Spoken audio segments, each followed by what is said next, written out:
Ladies and gentlemen, if I could have your attention for a moment, please.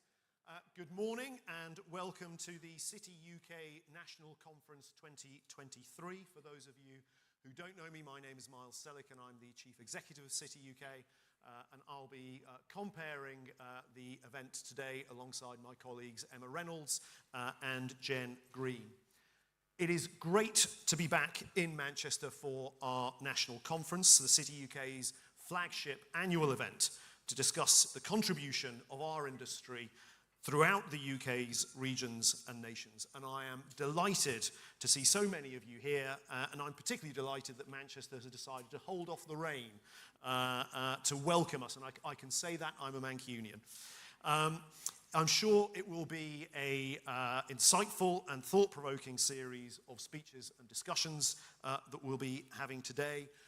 But before anything else, I would like to thank those who have made that possible today. So that is PwC and Interactive Investor, whose sponsorship has made today possible. So please do put your hands together to thank the teams from PwC and Interactive Investor. It would be difficult to deny that this past year, like many recent years, has been defined by disruption. Disruption for our industry, our country, and indeed for the rest of the world. Some of this disruption has been positive, the opportunities of AI and digitization, for example, and the review and the renewal of the regulatory framework within which our ecosystem operates. But there's also disruption that has brought enormous challenges. The aftershock of global pandemic, the wars in Europe and in the Middle East, and an uncertain economic environment, to name just a few. All of which are continuing to contribute to inflationary pressures and cost of living challenges here in the UK. But what I'm very proud of, and what I would like to note, is the stability and the consistent contribution of our industry throughout this turbulent period. Turbulence is something, as a Manchester United fan, that I can say is not always a welcome thing. Over the past decade, our industry has created an additional 390,000 jobs right across the UK. It now employs 1 in every 13 people in our country, and I'm very proud of the fact that 2/3 of those jobs are based outside London. And the North West had one of the highest rates of industry employment growth in that period, more than London and the South East. Indeed, in Manchester itself, our industry employs more than 50,000 people, which is more than 13% of all employment in the region. Our industry is also a key driver of UK prosperity. In the North West, the industry's economic contribution has grown by more than 4% over the last 10 years consistently.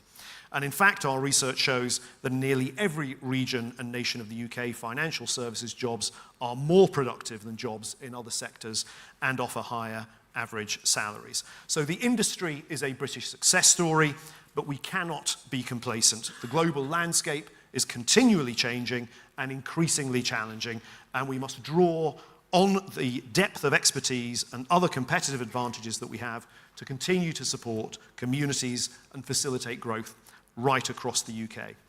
And that will be the focus of today's discussions. And I know that throughout the day, our fantastic lineup of speakers and panelists will explore how to mitigate against some of those risks and embrace opportunities to achieve positive outcomes. We will look at how skills, people and communities can grow and how the industry can act as an engine for growth in every part of the UK. A bit of incidental music to support that ambition. Thank you. As ever, I encourage everyone to get involved in the discussions and ask questions of our panelists. You can do this through our conference app by scanning the QR code that is on your table, or you can do it the old-fashioned way and simply put your hand up during the Q&A sessions. Also, if you are on social media, please do tag @TheCityUK throughout the event. So thank you very much for joining us here in Manchester, and I know many of you are joining us online for what I'm sure will be a great day. So now it gives me great pleasure to introduce our first speaker, the chair of our board, Anne Richards, to give the opening address. Please welcome Anne to the stage.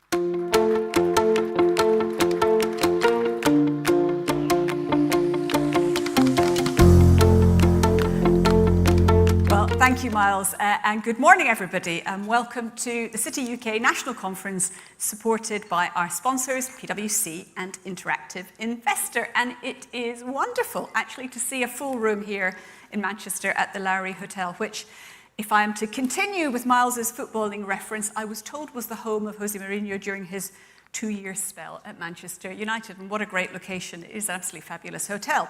Now, he might have called himself the special one. I don't think it's too controversial to say that not everyone in Manchester would necessarily agree with that, but I'm very pleased to introduce our own undoubtedly special guests and speakers today, including Bim Afolami MP, the very recently appointed Economic Secretary to the Treasury, and Dame Angela Eagle MP, who is a member of the Treasury Select Committee. And while we can't compete with Old Trafford or indeed the Etihad Stadium for noise, I do hope we do hear your voices in comments, questions, and feedback throughout the day. Now, we've come here to discuss the central role of financial and professional services in the Northwest and indeed in the wider UK economy, and how to get that engine working at top speed to power growth across all of the regions and nations. And it's fitting that we all meet here at such a pivotal time in such a pivotal place, because Manchester is a city of transformation and resilience. As the birthplace of the Industrial Revolution, Manchester pioneered a new era, harnessing steam power and mechanisation. The city was at the forefront of the 19th century industrial boom, embodying the UK's journey towards modernisation and economic prowess. And fast forward to today, and Manchester's evolution continues. The city has transitioned from industrial dominance to a service-oriented powerhouse. In the Northwest, and I think Miles also shared some of these statistics, but our combined industry now employs 289,000, I'll try that again, 289,000 people, a few thousand more than the Southeast, and a figure only beaten by London. Related professional services exports from the Northwest more than doubled between 2015 and 2021, and this remarkable growth is a testament to the region's adaptability and innovative spirit. Manchester has become the nation's second largest legal, accounting and insurance hub, reinforcing the pivotal role in the UK's economic landscape. Our combined financial and related professional services industry, much like the industrial engines of the past, is a driving force behind the UK's economic power. It is vitally important that we have thriving regions and differentiated financial centres across the UK, pulling together to support a more diverse and enterprising economy. Diversification across professions, specialisms, and regional centres brings resilience.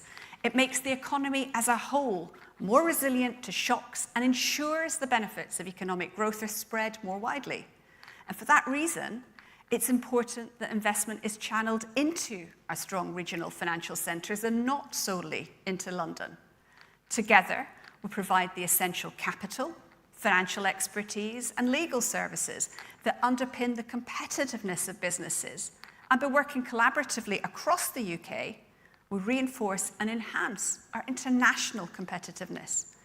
Our role is crucial in enabling enterprises to compete and flourish, both here in the UK and on the global stage. And we find ourselves at a critical juncture. The UK, along with many other nations across the globe, is potentially on the cusp of a significant political change, with elections looming on the horizon. And this is not only pivotal for our industry, but also for the wider economy as we navigate the challenges and opportunities of new policies and shifting geopolitical landscapes. We're all grappling with unprecedented levels of unpredictability, affecting everything from market dynamics to regulatory frameworks and changing workplace practices. Now, in these uncertain times, we can't control every input and every outcome.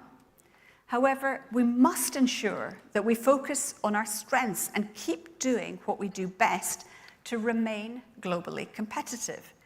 Regardless of the election results or the shape of future policy, the prosperity of the UK hinges on a robust and thriving financial and professional services industry across all the UK's regions and nations. At the City UK, our regions and nations strategy is focused on the three core areas of devolution, skills, and infrastructure, or, as we could say, the three Ps of power, people, and prosperity. Diversifying the sources of power will help to diversify the sources of growth for our collective industries. And to bolster this, we support the continued rollout of the Metro Mayor and Combined Authority model across all English regions that desire it, while also enhancing the powers of existing mayoral combined authorities. Consistency in devolution deals is crucial, and clear timelines for the introduction of new deals and authorities should be established. Metro mayors could play a strategic role in overseeing major infrastructure projects, we can think of a few there, thereby addressing challenges like planning delays. Now, turning to people, a successful and competitive industry depends on bright minds, and investment in skills has no upper limit to the returns it can produce. As the American economist John Maurice Clark said, knowledge is the only instrument of production that is not subject to diminishing returns. Attracting and nurturing talent is vital for our industry. Localized strategies are key to addressing specific skills needs, giving stronger voices for employers in the skills planning process. We support the rollout of local skills plans as proposed in the Skills Act and the devolution of post-16 education resources and career advice. However, the current operation of the apprenticeship levy presents some challenges, suggesting a need for a more flexible system, and we're actively engaged with the government on that issue currently. And finally, our prosperity and growth depend on how easy it is to communicate effectively, travel efficiently, and share ideas without friction. Improving our digital and transport infrastructure is essential for enhancing regional connectivity and fostering growth across all sectors, not just ours. Infrastructure improvements aimed at sustainability align with the UK's goals of achieving net zero, opening new investment avenues to stimulate national growth. Continued improvements in these areas will allow the regions to make an even greater contribution to our combined industries and ultimately the UK economy. It is difficult to overstate the role of financial and related professional services in the economy. The industry contributed £254 billion to the UK economy in 2021, representing over 12% of total gross value added. Our exports came to £135 billion across Great Britain in the same year, with around half of this total coming from outside of London. And collectively, I think, Miles, you mentioned this as well, collectively across the UK, we employ 1 in every 13 people. With so much activity under our banner, it is crucial for regulatory policies to get the balance right between safety and risk. And here it will be important to acknowledge the economic opportunity costs that come from an overly risk-averse approach. As a result, we must continue to work together to harness the full potential of the industry, ensuring it maintains a central place as a dynamic engine for growth in every region and nation of the UK. So, thank you for listening, and as I certainly don't want to get a yellow card for time wasting, no more bad football puns today, really sorry about that. With no further ado, I'm going to hand back to Miles to introduce our first panel session of the day, which will delve into the P of people, equipping our people, our communities and our companies with the skills they need to grow. Thank you very much, and I hope you all have a productive and really enjoyable conference today. Thank you.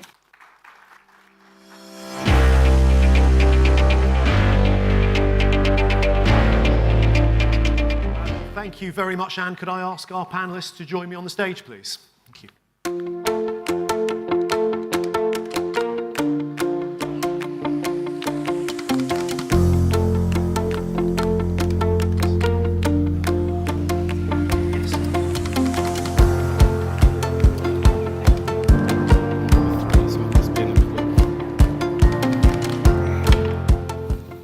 Well, thank you very much for that. For the eagle-eyed amongst you, you will note that I am not Chris Hayward, the policy chairman of the City of London. Chris has unfortunately had to send his apologies as he is unwell.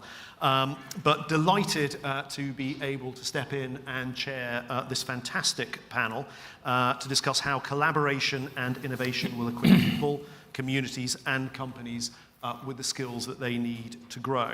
And delighted to have such a fantastic panel to discuss that, who I will introduce in just a moment.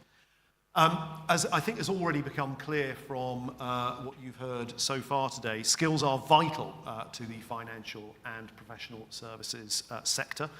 We must continue to drive the skills agenda forward if we're going to be successful over the long term.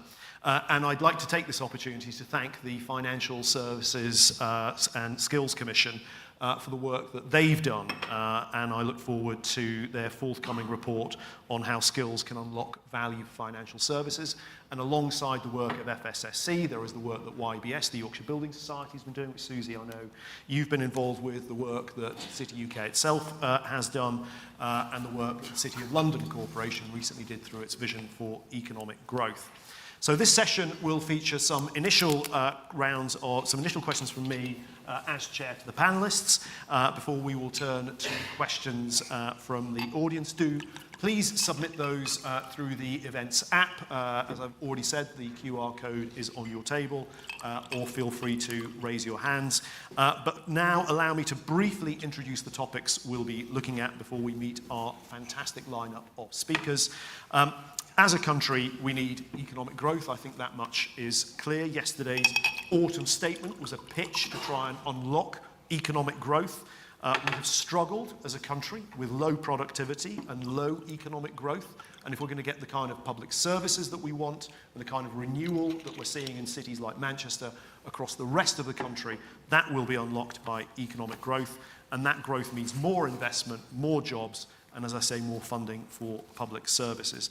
And critical to economic growth is innovation, which is why we want to support the UK becoming a digital-first economy. According to McKinsey, AI increased productivity in the insurance sector alone to the level of $60 billion last year. But innovation, for all the fact that you can have fun playing with ChatGPT of an evening, innovation is ultimately driven by people, and it is people who need the right skills to drive innovation as well, the skills to achieve and to grow, all themes that our panel will cover today. So let's meet our panel of experts. Next to me we have Lamis Abdallah, who is the head of Human Resources Europe at Vanguard, where she leads the human resources function and teams with oversight and influence over the delivery of talent strategies to enable the regions to achieve business priorities. We have Susie Holmes, who is the Financial Services Lead Partner in the North at PwC. Susie is a corporate tax partner specialising in financial services and is the FS leader in the North of England, as we've already said, helping on the work that YBS is doing. Asta Crawshaw is the Senior Partner at Addleshaw Goddard and recognised as a leading advisor to professional services firms on transactions, advisory matters and partner disputes. And Robin Farley is a partner in the financial services practice at the recruitment consultancy Odgers Berntsen and a member of the TheCityUK Next Generation Leadership Council. Robin works with executive committees and boards to appoint chief risk officers, chief compliance officers and regulatory executives. Given that the conference's focus on the regions and nations of the UK, how can we continue to ensure that talent continues to thrive outside of London? Lamis, you've recently opened an office, Vanguard's recently opened an office in Manchester. Perhaps you'd like to kick us off. Absolutely, thank you. I should warn you all, at Vanguard, we do refer to our employees as crew. And if I try and use the word employees, I'll trip over myself. So bear with me, all my responses will refer to them as crew. It is really exciting. We've just opened the Manchester office 2 weeks ago, and we've started with 40 crew that are predominantly within the personal investor team. So they're the team that directly interface with our 550,000 retail clients. So they're absolutely crucial to our operation, not just within the European business, but across the international business as well. But what's even more exciting for us is that we are, in Q1, going to increase that with a combination of technology resource and some product resource as well that's also focused in our direct-to-consumer business. So the diversity of the skill force that we're recruiting for is not just the typical kind of telephone crew that you would experience, but really a diversity of talent that we're going to be recruiting for regionally and locally. And for us, the reason why we considered Manchester is over the last 3 years, we've actually doubled our workforce in the European business, predominantly in the UK. And we had a choice where we could take on some additional space in London and carry on same as usual, or we can really look more broadly at the great cities that we have across the UK and think about how do we tap into that talent in different locations. And the reason why Manchester stood out for us, and we've explored a number of great cities across the UK, is threefold. Number one, the quality of the talent, and particularly around the diversity of the talent. So 40% identifying as ethnically diverse.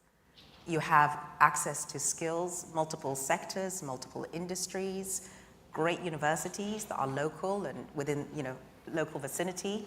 And, even having spent time in the office yesterday, the feedback that I heard from our crew around all individuals, the experience of young professionals in Manchester and what they get is very different. So the talent, tapping into that diverse talent was really important for us. The second piece is transportation. The transportation to London and also local cities was really valuable. And then the third, in terms of the cost arbitrage from a real estate perspective, really appealing, the fact that we're able to get a magnificent office in the center of Manchester for a price that's more competitive than somewhere like London. So all of that really made it stand out for us as a location that allows us to be able to achieve our business outcomes, our client outcomes, and our employee experience proposition as well. So yeah, more growth, 24 and beyond in Manchester for us. Well, I'm sure the colleagues who are responsible for, in the audience responsible for promoting Manchester will have been taking copious notes during this. Asta, how do you look at these things from a perspective at Addleshaw Goddard, and how you're ensuring that you're contributing and that you're benefiting from the sort of thriving that we're seeing in the regions and nations? Absolutely, and thank you very much indeed, Miles, and thank you to Mies, and welcome to Manchester. So my firm, Addleshaw Goddard, some of you may not know us, we're an international law firm. We're in 18 offices, 11 jurisdictions around the world. But actually the places we've been longest are Leeds and Manchester. We've been in Leeds for nearly 250 years, in Manchester for 130 years. We've for a long been one of the leading firms in the regions in the UK. And it's great to be here in Manchester and to be talking to people about the strength of the regions, because I spend a lot of my time in London talking about the strength of London and trying to sell London internationally. And the key for me about ensuring talent can thrive in the regions is making sure the right opportunities are there. And we as a business, we hire people at every level here in the regional markets. And so here in Manchester, we've got a big team of school leaver apprentices who are working their way up to a solicitor qualification without having to go to university. And we also hire trainees all the way through to partners. And of our senior leadership team at the firm, I'm actually the only one whose career started in London. Our managing partners from Manchester and 3 of our 4 divisional managing partners started their careers in either Leeds or Manchester. And so the thing I wanted to focus on is about opportunity.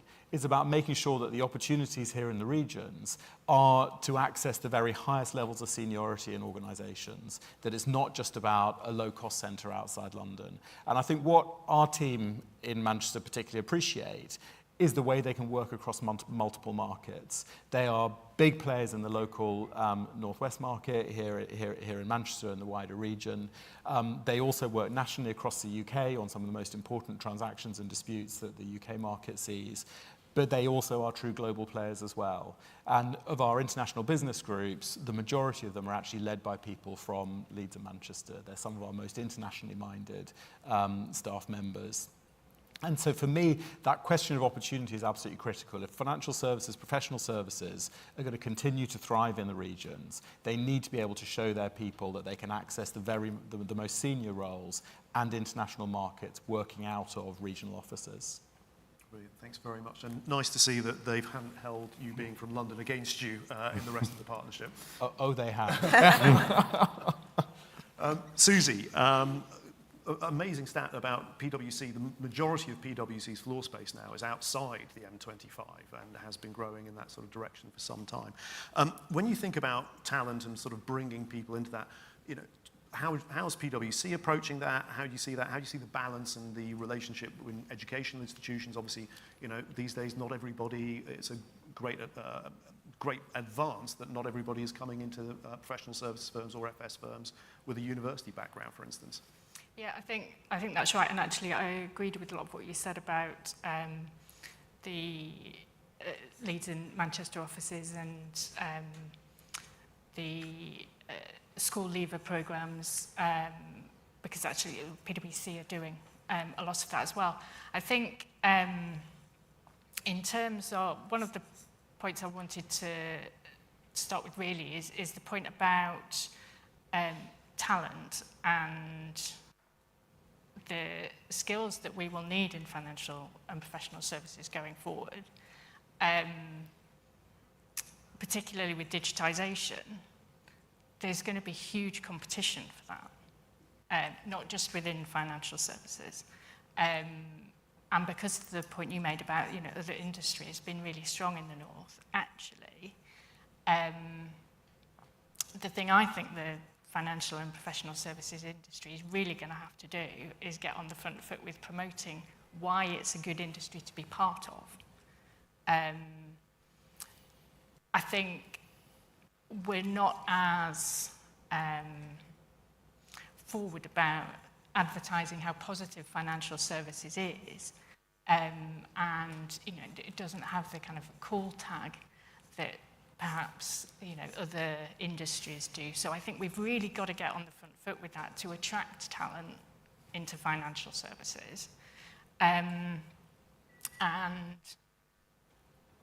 think as we go particularly into the more digitized and technical type skills, you talked about ChatGPT earlier, that's going to become more and more important. And in addition to attracting new talent, we're also going to have to think about how we retrain the existing workforce with all of those new skills to give them the ability to work effectively in the financial services industry. And that's one of the other things that PwC has been very focused on. So, as you say, in terms of the footprint of our business, in addition to the floor space, more than 50% of our employees are outside of London too. We've been very focused on rebalancing that over the last few years. But over the last year in particular, we've also been starting to get on the front foot with actually, how do we embrace these new technologies? What skills will our people need to use them? And how do we get on the front foot with retraining our workforce from that perspective too? Brilliant, thank you. I mean, one of the things that's really been consistent, I think, in everything we've heard so far is the depth of the talent pool and how that's improving outside London, and the importance of that. And Robin, that brings me to what is really your bread and butter as a recruitment consultant. How are you finding recruitment outside the M25 now? What sort of trends are we seeing? How's it playing through? Thanks, Miles. I think it's interesting, in our perspective as you say, as a senior executive search firm, and we have 8 offices across the UK, so we get data points from those offices as well. It's encouraging statistics. I think we've seen over the last 2 years roughly a 22% increase in the executive searches we're undertaking for financial institutions for roles based outside of London, and that's compared to the 2 years leading up into the pandemic. So I think we've heard about the professional services space where I think there is better representation at senior level outside of London, but the drivers for us are the banks, the asset managers, the wealth managers, the insurers, fintechs, all the way through to regulation. They are capitalizing on what is an evolving financial services ecosystem. Clusters outside of London are really sort of gaining traction and growing, and we see Manchester, Edinburgh, Birmingham have well-established clusters, but you're seeing increased investment into the likes of Belfast, Leeds, Glasgow, Cardiff, Milton Keynes, just to name some of the clients that we work with. So I think they're thriving working with, deeper talent pools, working close to, world-class education, which is, really fueling those clusters. So that's one point. I think the other observation we have is around hybrid working. And coming out of the pandemic, I think that has created more flexibility in the clients that we're dealing with, to think about where a role might be based out, not just, historically was default must be based in London. And, I cover the risk space where obviously most of the regulators are headquartered there. But we're now getting increasingly, the opportunity to run searches where the client says, well, listen, we have operations in Edinburgh. We have a big office in Manchester. Very happy for the person to be based there and to make the travel down to London as and when required to meet leadership team and regulators. So again, I think that's a big driver as well. We hope that continues into the foreseeable future. Brilliant. Thanks very much. I'd like to move on. I think we've all talked to one degree or another about the importance of diversity, whether that is social diversity or other forms of diversity. And accessing a diverse range of talent has always been central to the success of our industry. I'd just be interested in what capabilities you currently have at your firms and how you see this, particularly with a sort of eye towards the regional dimension. I think, Lamise, you talked about 40% of the people in Manchester coming, self-identifying as being from a diverse background.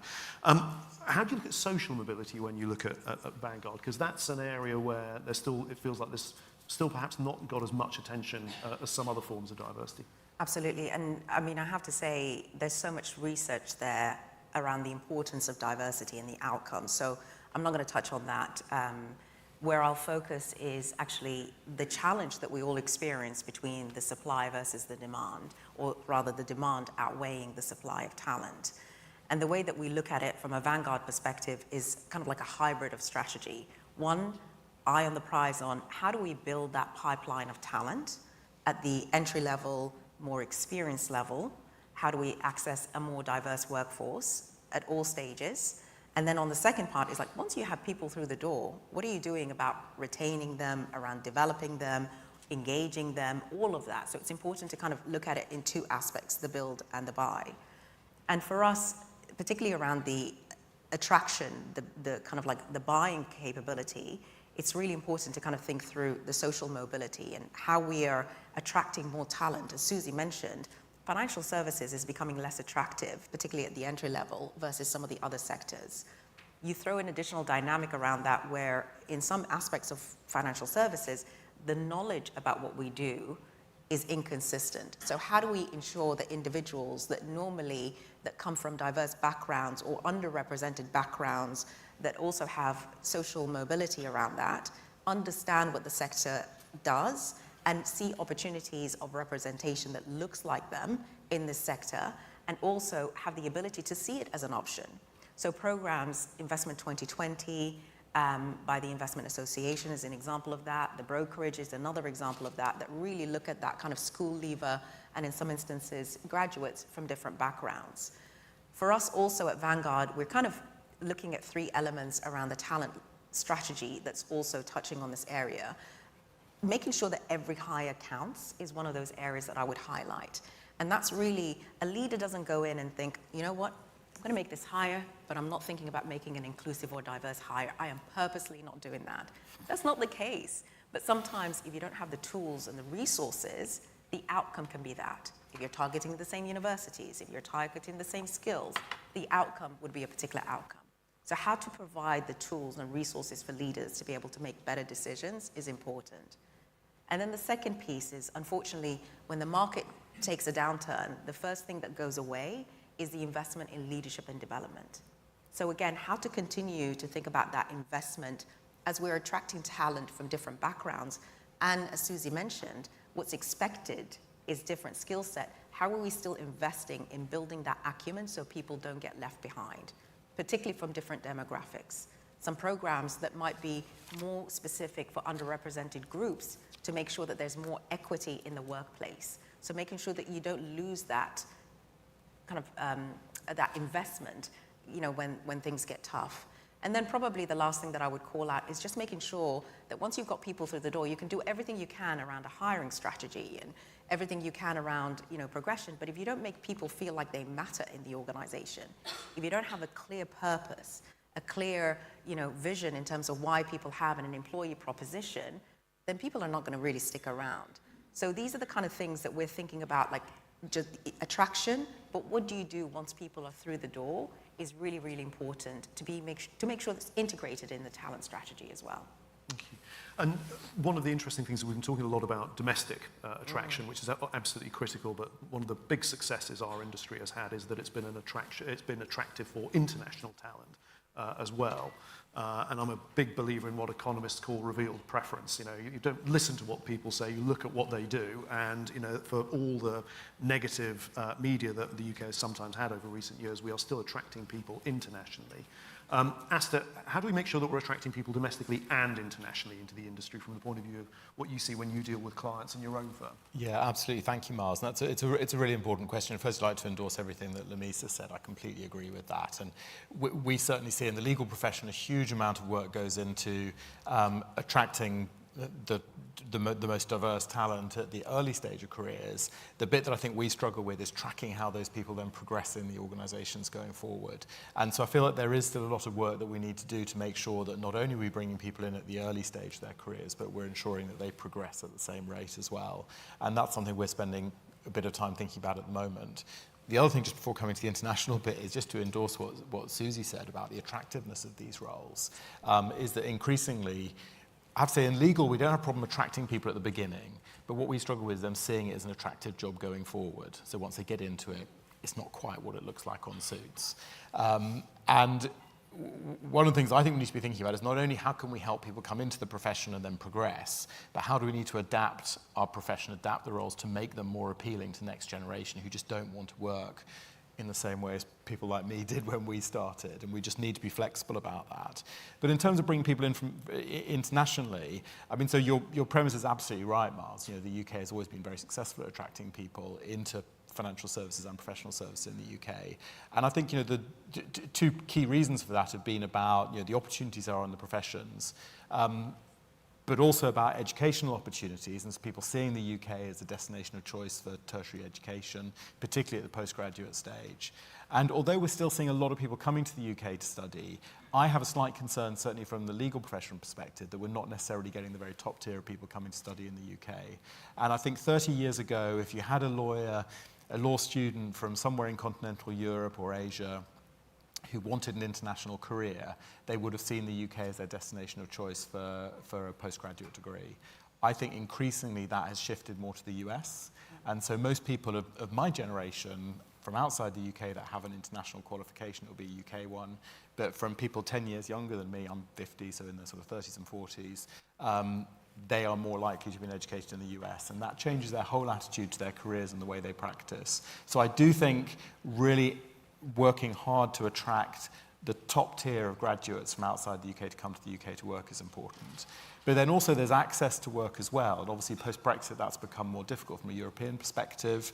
But we are seeing a good inflow of people with tertiary education coming into the UK labour market, and that has doubled to, I think it's 3.4 billion was the latest statistic I saw, of the number of people with tertiary education coming to work in the UK. So, did I say billion? I mean million, obviously. We're not quite that successful. I knew rents were going up. We're not quite that successful yet. And there are other things I think we still need to do to sort of remove some of the post-Brexit frictions, and one of those is about mutual recognition of qualifications as well, where the government's working really hard bilaterally with a number of nations around the world, but there is a lot more to do, particularly with Europe, to make sure we get that mutual recognition. So that will take away one of the frictions, particularly for more senior people, more qualified people coming into the UK market.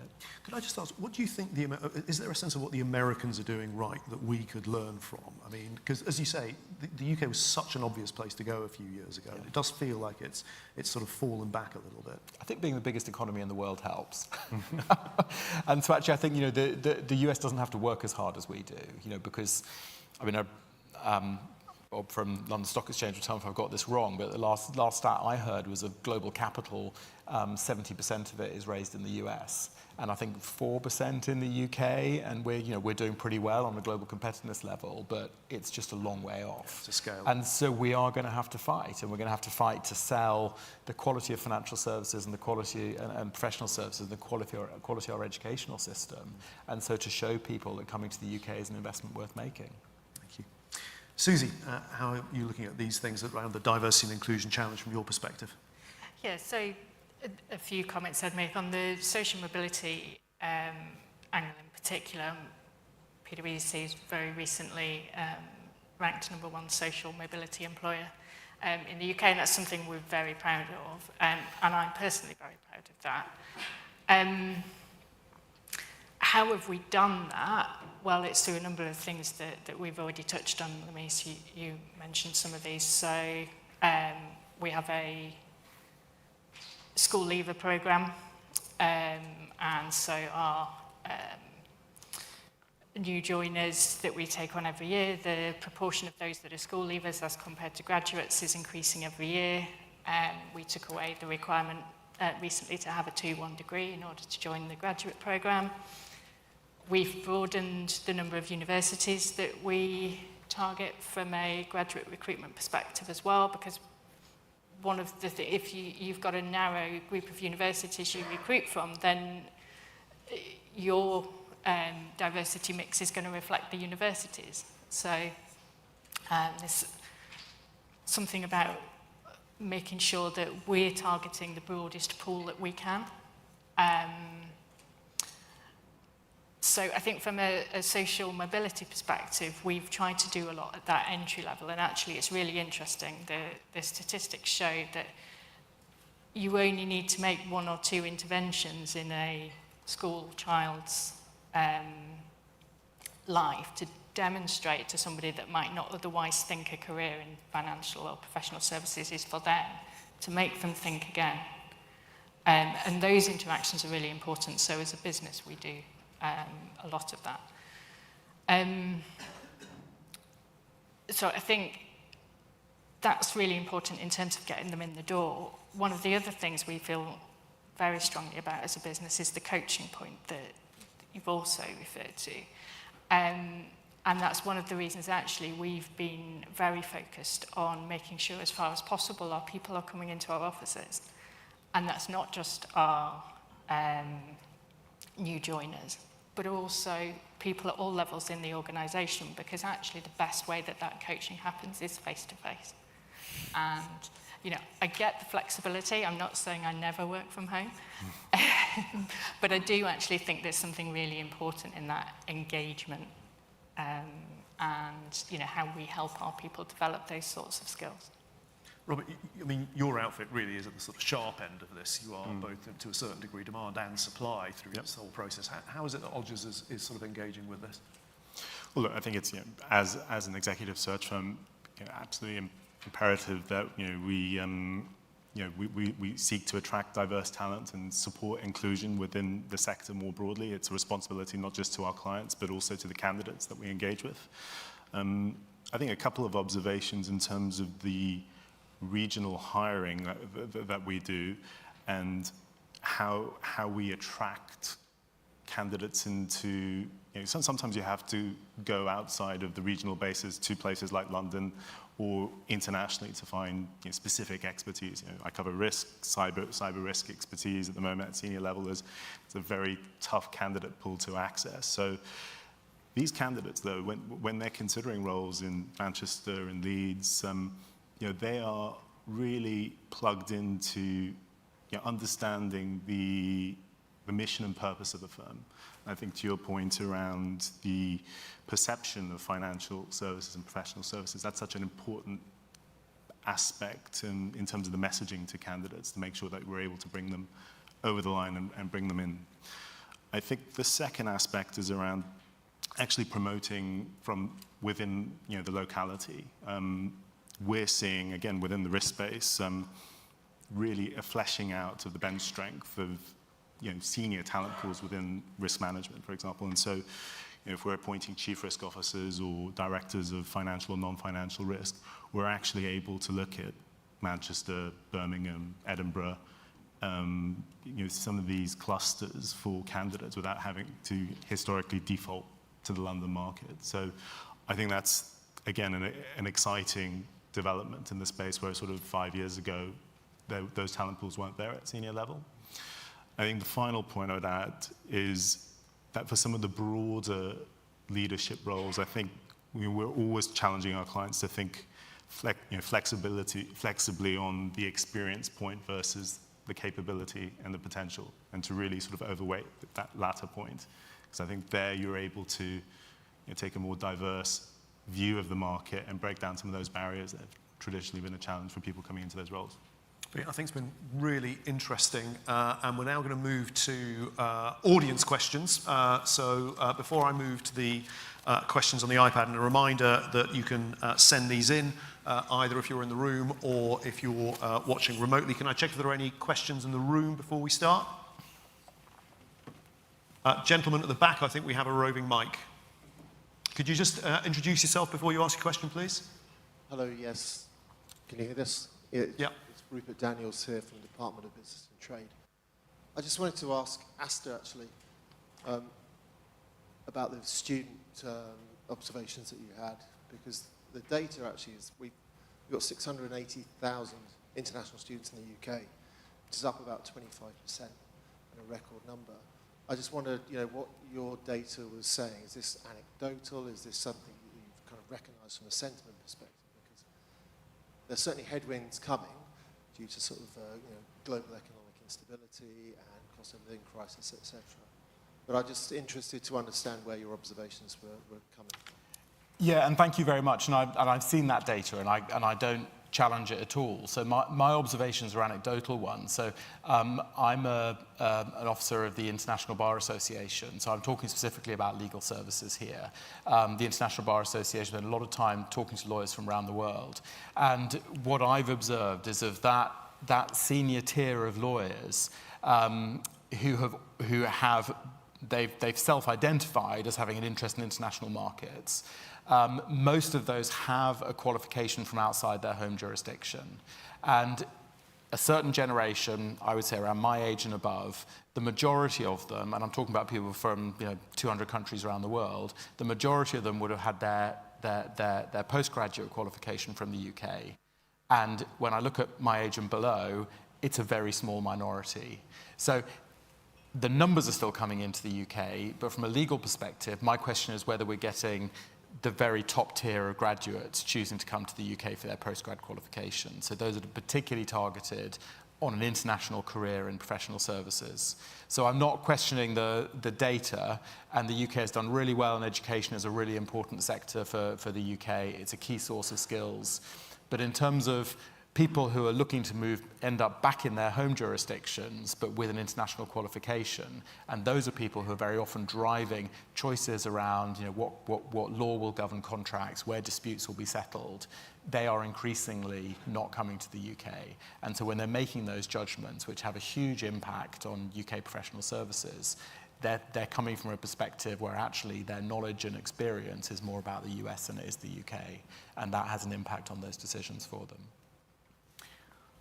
And I think one of the things that's always useful here is, and I appreciate that's a particular legal services example, and the numbers generally for the UK are very healthy when compared to a lot of our major competitors, but there is a challenge, and you can certainly see it with the Americans. I've seen that myself in terms of the demand there. And there's a long-term question, because often investment decisions, as you alluded to there, Asta, investment decisions made by people who have spent time in a country are more likely to go to a country they are familiar with. And that's been a huge benefit for the UK over the years in terms of the ability to have students, whether in the school system or the university system, who've then gone back and gone into business or governmental positions. I don't know if anybody wants to add to that point in any way. Otherwise, I will move to a question we've had come in on the iPad, which I think is particularly interesting. What specific role do the panel think that digital, e.g. AI, but not just AI, will play in the industry over the coming years? And what sort of skills and partnerships will you therefore be looking for? Will this mean more insourcing or outsourcing, for example? Robin, perhaps you'd like to kick us off from the point of view of a recruitment consultancy. Sure. So I think I'll reference actually a bit of work that we did with the Financial Services Skills Commission a couple of years ago, where we surveyed boards, executives, emerging leaders across the financial services and related professional services spectrum. 80%, I recall, mentioned data and technology as the key skills gap, and 70% talked about sort of strong leadership and communication to sort of navigate through these times of disruption. And I think that still rings true today. We're still in a period of massive disruption. The skills that we see the most in demand are around data analysis, cyber, AI, software development. And what I keep hearing all the time from the organizations we deal with is the term reskilling. I think that's not just that, that's at all levels. That's from board level through to executive team, through to grads coming in to start their career. So, so a question, they're coming in thick and fast now. Another question has come in which is related to this one, which I'd be interested in the panel's view. Are we worried that the new tech skills our industry needs are going to big tech instead of coming here? And certainly when I was in Silicon Valley a few years ago, that was the experience. And what does the industry need to attract the talent? I'm not going to keep picking on you, Robin. I'm going to move on and see if Susie wants to add anything to that. Yeah, I mean, I think definitely there is going to be competition for those sorts of skills. And I think that goes to the point I said earlier about the financial and professional services industry has got to really get on the front foot and sell itself to make sure that it's going to attract those people. And it also effectively picks up on another comment I wanted to make about all of this skills agenda. We've all talked about things that our own individual organisations are doing, and that's really important. Right? But the only way we're going to make sure that financial and professional services is successful in this attracting talent thing is if we work together. That's one of the key things that's come out of the Commission for Yorkshire and Humber is that we can't do it alone. We've got to be on the front foot, and that's not just accountants and lawyers, industry, governmental bodies, universities, schools. We've all got to work together and get on the front foot with this. Miles, can I just add to that, actually? I think this is where the importance of having more of a longer-term strategy is going to be really important to be able to build the pipeline and the partnership of, policymakers, industry forums like TheCityUK, firms, educators, on having clarity of what is the pipeline of the skill set that's needed to be able to make sure that we have a successful economy is going to be really, really important. And thinking through the interventions at all stages. I think ultimately technology innovation does create new jobs, just different types of jobs.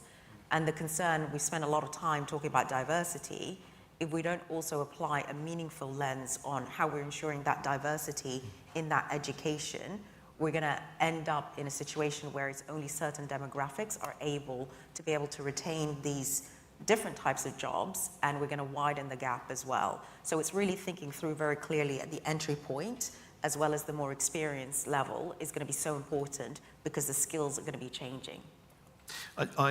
I'm conscious that we're coming to the end of the panel. It's been a really useful and very nice discussion, but I think this question is designed to turn the panel on each other. So I'm going to use it. Why are legal services and related professional services so far ahead of financial services firms on social mobility progress? Lamise, perhaps you'd like to kick us off. I mean, I have to say, I don't know the answer to that, honestly. However, I think the point that Susie made before, which is organizations getting together, I know it was in a different context, is going to be really important. And having that clarity of, historically, we've recruited for a typical type of persona, and that is the kind of persona that we built what success in this profession looks like. More and more, people are realizing that that's not the right outcome, that actually investing in different types of, understanding, not just all financial services roles are investment banking, trader type of roles. There is a plethora of opportunities that are available. So the education going deeper, starting with schools and helping them understand the different options that are available within our industry is really important.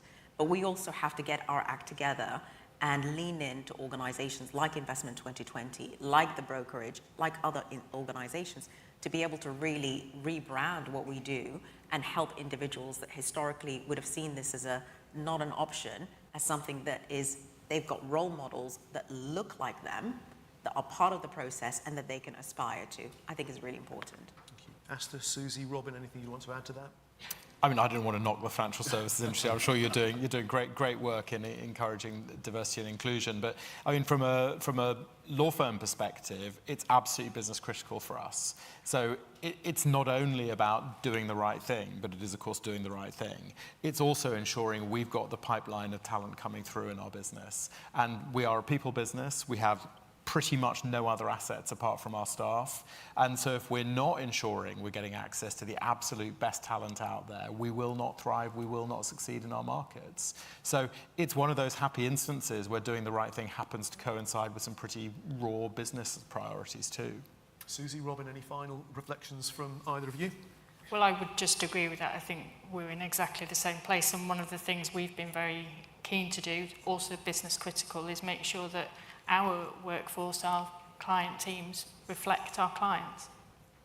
And that's part of the diversity piece on all spectrums. Robin? Just briefly, I think there's an opportunity then for financial institutions to catch up. And I think with the stats we're seeing in terms of the growth of some of these operations outside of London and the decentralization of some of the large financial institutions, I think there's a great opportunity to catch up further. That's a great positive note to end on. My apologies to those who sent in questions who we didn't get to or who had questions in the room. I think that's been a really interesting discussion, and I think the coffee after this has been well earned for the panel.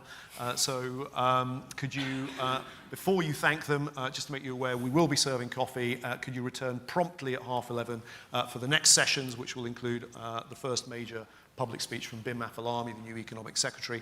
But could you please thank the panel for such a terrific discussion?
at the City UK, and I'm delighted to introduce our next session, which will be about the trust and reputation of our industry. Improving the trust and reputation of the financial and related professional services industry is one of the City UK's 5 strategic priorities.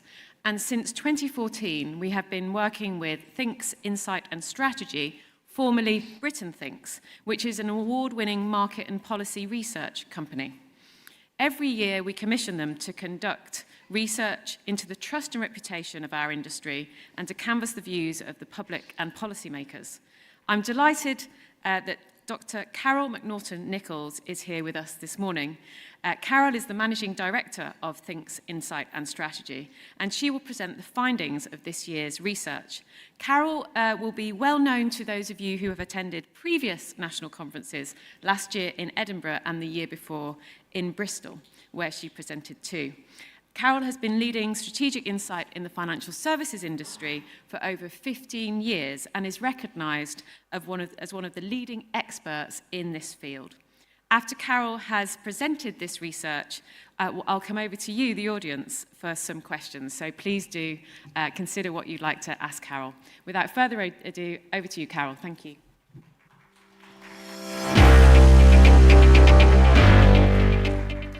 Hello, thank you, Emma.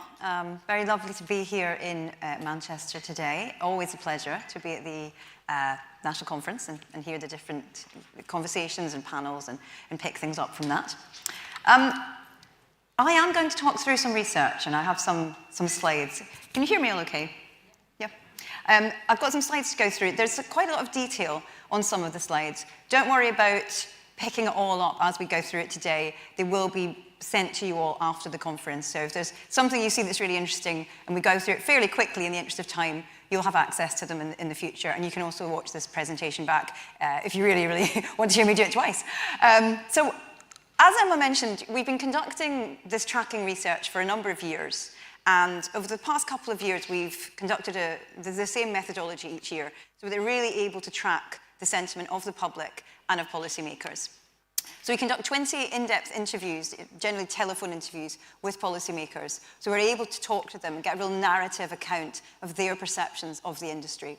And as you can see, we also have a spread of regulators, MPs, Lords, those across Labour and Conservative, for example. And we purposely go out to make sure we get that spread. So we have a representative set of views from different parliamentarians and regulators. We also conduct polling with the general public. We conduct a nationally representative survey with over 2,000 members of the public. And these emblems you'll see will represent who we're hearing from on the different slides. So if it's the UK map, that's the public. And if it's graphs and statistics, that's the public. And if it's this sort of, I think, House of Parliament, this little emblem, that's the policymakers. And that will be often more narrative, conversational pieces from them as well. So every year, we focus on the reputation of industry. But I'm going to, first of all, pause for a moment and think about the context and the wider context that we're in. But that's really important to sometimes we can get very caught up in our own work and our own industries and forget to think about some of that broader contextual points. And this is actually what often drives people's views. It's what drives policymakers' views, and it's what drives the public's views. And I think it's fair to say that there's been a lot going on over the last couple of years. So there's a lot on parliamentarians' minds, and this is just a few examples. We conducted the interviews from May to August this year, so before the current conflict had happened, but obviously there has been a huge amount of global conflict. There are issues both nationally and internationally that parliamentarians and regulators are having to consider. There's a cost of living crisis, which we've also been tracking for a number of years. We consistently find that 80% of the UK public are concerned about rising costs, but we've also found in some global polling that a similar proportion of the people across places such as the US and Germany feel the same. So there's a lot going on in the world, and that contextual point for parliamentarians to consider. We also conduct our own research on the mood of the nation, and that's on our website if you're interested in accessing more of the information about it. And that broader piece around the mood of the nation, I'm afraid to say, is rather glum. So if you want to feel rather depressed, read the whole report. You can see these charts here show how people are feeling about their personal lives and about the UK. Now, it's very pessimistic about the UK. That's sort of net pessimism about the UK, which is actually lower than it was through the pandemic. But the good news is that generally we find people feel more hopeful about their own personal lives. In their day-to-day lives, they find things to be hopeful about. They find ways to survive. But the mood around the UK is pessimistic. We also asked the public looking to the future, what they think may improve things. And they were split on whether they feel that a change of government is going to make a difference for the better. And I think the commentary of this person here from Stoke-on-Trent sort of sums up the public view. I don't think it could get much worse. I hope it doesn't. I'm going to be optimistic. But I even feel if we have a new government, whoever it may be, I don't particularly trust any of them at the moment, which sums up this sort of sense of resignation. And we asked the public, what do they want from the next government? And they were really clear that they want honesty, a clear plan, competence. They don't really want a lot of drastic change. They want a period of stability amidst all the turmoil. So that's the context. There's a lot going on, and it's quite gloomy out there. But what about the actual reputation of the finance and related professional services industry, which is the research we conducted for the City UK? There's 4 key points that I'm going to talk through, and each will make a short section of the presentation. So I won't go through each of these at the moment, but it shows you where we're going to go. The good news is that industry reputation is generally healthy. We heard from policymakers words such as competitive, innovative, global. We create these word clouds every year asking for word associations. What words would they associate with the industry? Every year we often see a slightly more negative view from the public. And I think that is because the public, the touch points through which they interact with the industry is either through some stereotypical views or perhaps with their own bank. But I think it is interesting to see from the public some positive words such as professional, their own bank, as I say. But there was something else that stood out to me this year that the policymakers and parliamentarians spoke about, and that was weakened. It's not one of the largest words, but it's a word that came through, and it was the first time I heard that word coming through. But, as I said, the reputation is generally fairly positive for policymakers. They do talk about the industry as driving the economy. They recognise the value of the industry, both the financial aspects and related professional services. I think this year in particular, they were able to draw some examples from accountancy and from legal firms of the benefits that that brings to the economy as well. So they saw them as really interconnected and as supporting each other and as part of a key industry for the UK. They recognise that the industry is important internationally, but there is that point I mentioned about this sense of weakening. And when we do research, the language that people use is really important. And I want to draw attention to some of these commentaries here. People weren't saying, I think they may become weakened, or there is a risk they may become weakened. They were saying, I think it is weakened. And that's actually quite a strong statement. And in this instance, saying that I think it's weakened and it's less of a financial hub than it was before Brexit. And another person calling out, perhaps the industry is struggling to compete with America in this weakened position. So this wasn't just one person we heard from, it was a consistent motif. But as I say, there are some positives. I don't want this to be a particularly depressing presentation. There are definitely positives. But it's this warning bell around the weakening that's important to draw out as well. Now, what about the public? Here's one of the graphs. I did say there'd be some quite detailed slides, so you can certainly have these afterwards to look into all of those details. But this is our tracking over the number of years, and the dark green line represents this year. And as you can see, we ask about favourability. We ask how favourable do they feel towards a range of aspects of the sector, whether that's law firms, whether it's banks and banking, whether it's their own bank or their own insurance provider. And what we saw was actually an increase in favourability this year, which is fairly positive. It's fairly what we call flat in research. It doesn't wildly fluctuate. It seems to have levelled out. But at 65% favourability for their own bank, that's actually pretty high and shows quite a positive message, particularly given that gloomy context that we spoke about. Trust has a similar pattern, slightly lower increases, but still not decreasing, generally going up in terms of trust and the extent to which they trust their own insurance provider, banks and banking in the UK, law firms in the UK. Relatively low, some of the figures are overall, but it's going in the right direction. It's not decreasing. And as I say, given that challenging context, that's actually very positive. And 60% trust their own bank. And I do a lot of work in retail banking as well. And I think for the public, because the touch points that they understand the industry is often through retail, the digitization of services, such as their banking apps, have actually made their lives easier for many people. It's made them feel more in control, and I think there's quite a lot of positivity, actually, towards their retail bank at the moment amongst consumers, which is a real positive move away. But perhaps it's also because they are not the UK government. So thankfully, for those of you who are not the UK government, you can see the UK government in the red box at the lowest level of trust, lower than investment managers, financial services industry, law firms, and lower than my own bank, certainly. So that's one thing to be thankful for. You're not part of the government, hopefully. Maybe some of you are. But there's a way to go for the government to start increasing those trust levels. Now, we can also break this down by region. And again, there's a lot going on here, so you can look at the details afterwards. But generally, you can see some regional differences in trust levels. They fluctuate a bit. It's hard to disentangle a story from this unless you were to do specific research in each region to really understand what's driving it. But there are some patterns. If you see the grey line in the middle, which is higher across trust in investment managers, trust in providers of other professional services, that's London. And it does seem to be this higher level of trust of some of these aspects of the industry in London compared to other regions, which interestingly is not repeated when it comes to those aspects of the industry that's more personal. So my own bank, you don't see that grey line being the highest there. It's some of the other regions where it's higher. So again, that aspect of the touch points people have is perhaps reflective of more people in London being familiar with the industry or knowing people working in the industry. But we can see that there's a level of trust and a fairly high level of trust, for example, from my own bank across the regions, although there is some fluctuation. So fairly positive, given that gloomy context, particularly how the public are feeling, and parliamentarians can recognise the benefits of the industry. And the industry is still viewed as a real key driver of the economy, trusted and respected globally. 3 key aspects of this came out. There's a recognition that there's a strong centre for finance and trade globally, that there's a huge amount of value, for example, through arbitration and international trade. Parliamentarians also recognise that it is a driver of the UK economy, that as an employer and as an investor and as someone able to sort of drive the economy in the UK, it's a massively important part of that and a massively important industry that needs to be looked after.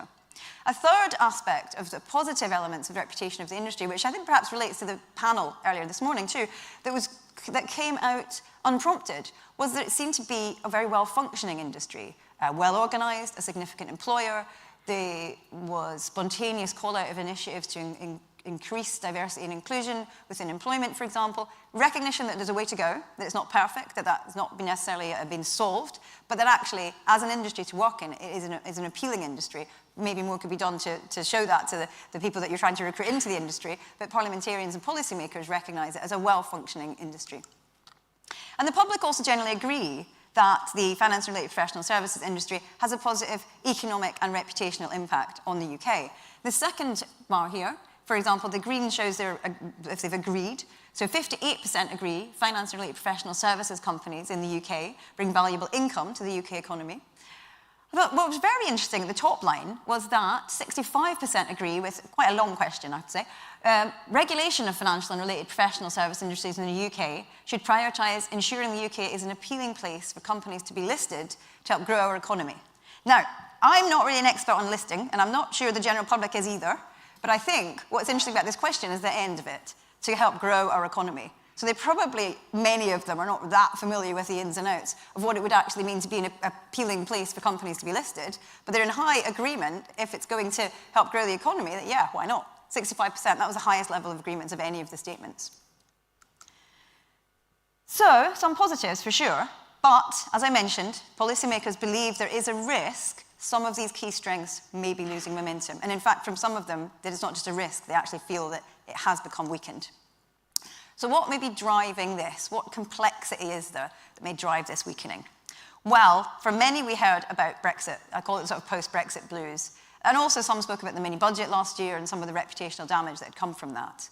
But across each of these 4 points, what I found very interesting this year was a sense of pulling apart, that the issues that matter were consistent, but the reasons why they matter, or the way in which they matter, or the solutions that policymakers are looking for would really differ depending on their party affiliations or their standpoints. So, for example, some spoke about Brexit itself being the problem. Brexit has ruined our reputation. Others spoke about the fact that perhaps we haven't grasped the opportunities afforded by Brexit. Perhaps regulation has been too slow to adapt, for example. So everyone talking about Brexit, but different drivers as to why they feel that's become a problematic part for the industry. Second, and a related point, but different, was the sense we may be losing ground to other jurisdictions. And that was around some other locations perhaps being more flexible, being more innovative. If we're losing ground a little bit because of Brexit and are not stretching to keep up, that gap sort of widens. So a need for innovation, a need for flexibility in the UK, and to really promote that. A third theme that came out that I think is particularly relevant in consideration of the regions was just a lingering doubt from some policymakers of whether the industry is making enough of every opportunity. They really recognise this year, and I've seen this grow year on year, really recognise the industry is an employer not just in London. They spoke about Manchester, Bristol, Glasgow. But some did also talk about the fact that, in my area, for example, we have skilled workers. We've seen tech industries moving in. I haven't seen the finance industry do it in the same way. Are they really aware of the opportunities here? Are they aware of the investment that could be made here, or the employees that we have and the skills that we have here? So just a sense that maybe more could be done.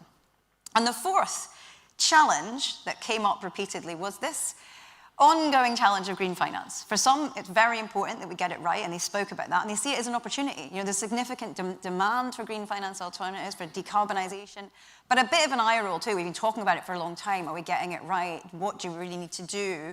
And actually, for some, also seeing they feel green finance is a little bit of a smokescreen, and actually the focus should just be on growing the economy, should just be on the finances. But a split again, and everyone talking a bit about the challenge of green finance. How do we get it right? Are we doing enough? It's still on the agenda for these policymakers. So some things to think about in terms of challenges, and they often sort of pull apart. But what we also heard was a lot about regulation this year, and that's perhaps understandable given some of the bills that have been going through. And what we heard from policymakers was a desire for a focus on openness and competitiveness. But they want that to work with regulation to maintain trust in our system. So that's another balancing act. I think this is a year of balancing acts, and next year we might see where it's fallen and which direction it's fallen in. So again, there's a tension with some policymakers talking about the fact that we need to have less government intervention. We need freedom, flexibility. You can see from the comment here, Britain, UK's position on the world stage is still pretty healthy, but it comes down to competitiveness. If we want to regain our position, we have to be more competitive. If we want to see ourselves back at the top of the league, we've got to lift the dead hand of government. Now, that was really in contrast to other policymakers and regulators who really called out that our regulation is part of the success story of our industry, that we're seen to be a stable, well-functioning industry, that we're seen to have consumer protection in place. And there are emerging risks to be aware of, so related to AI and crypto, for example, and finance crime.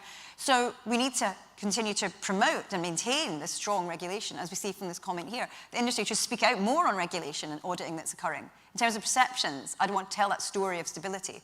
So a lot of discussion about regulation, but two different perceptions again.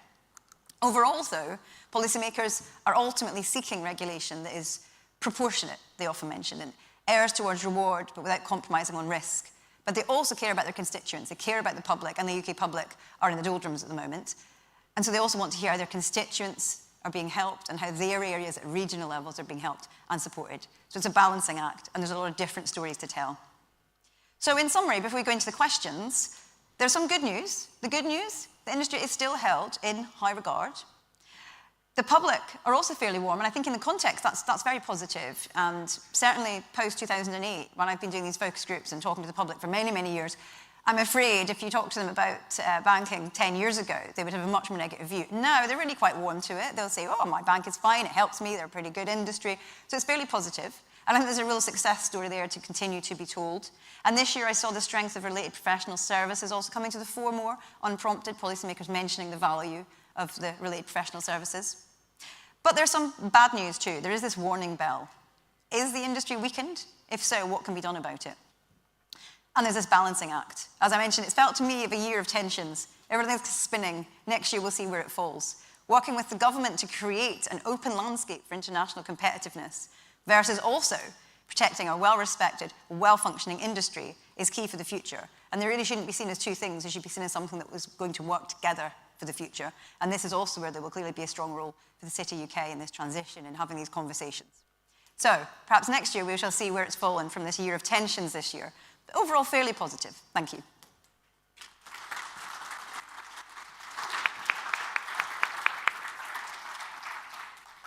Thank you, Carol. Lots of food for thought. I'll ask a couple of questions. I have also a couple from the audience, but please do send some or put your hand up in a minute. I'm just going to take Chair's prerogative. Really interested, the word cloud was the slide that really interests me. And the difference between the view of the policymakers that you've interviewed and the public. Could you say a little bit more about that? I mean, not all of the words in the public word cloud were negative, but there were some pretty punchy ones there. Yeah. Greedy,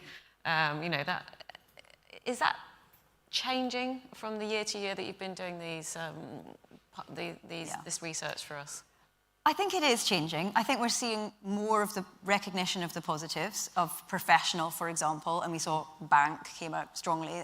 As I mentioned, I think we have to remember the touch points through which your average member of the public has with the industry is their bank and their insurance providers. They really don't understand or want to actually understand the ins and outs, some of the other complex aspects of the industry. So it's these touch points through which they'll assess the industry. And actually, I think retail banking is doing pretty good with customer service, with digitization. I know there's some concerns about branch closures, for example, but the vast majority of people actually are very happy going onto their app and doing their banking and feel they get a relatively good service. So I think that means there's some quite positive warmth towards the industry. There are others who obviously are more familiar with the industry, maybe work in it or know people that work in it. And then I think that what we see in those negative tropes is cultural stories that people fall back on.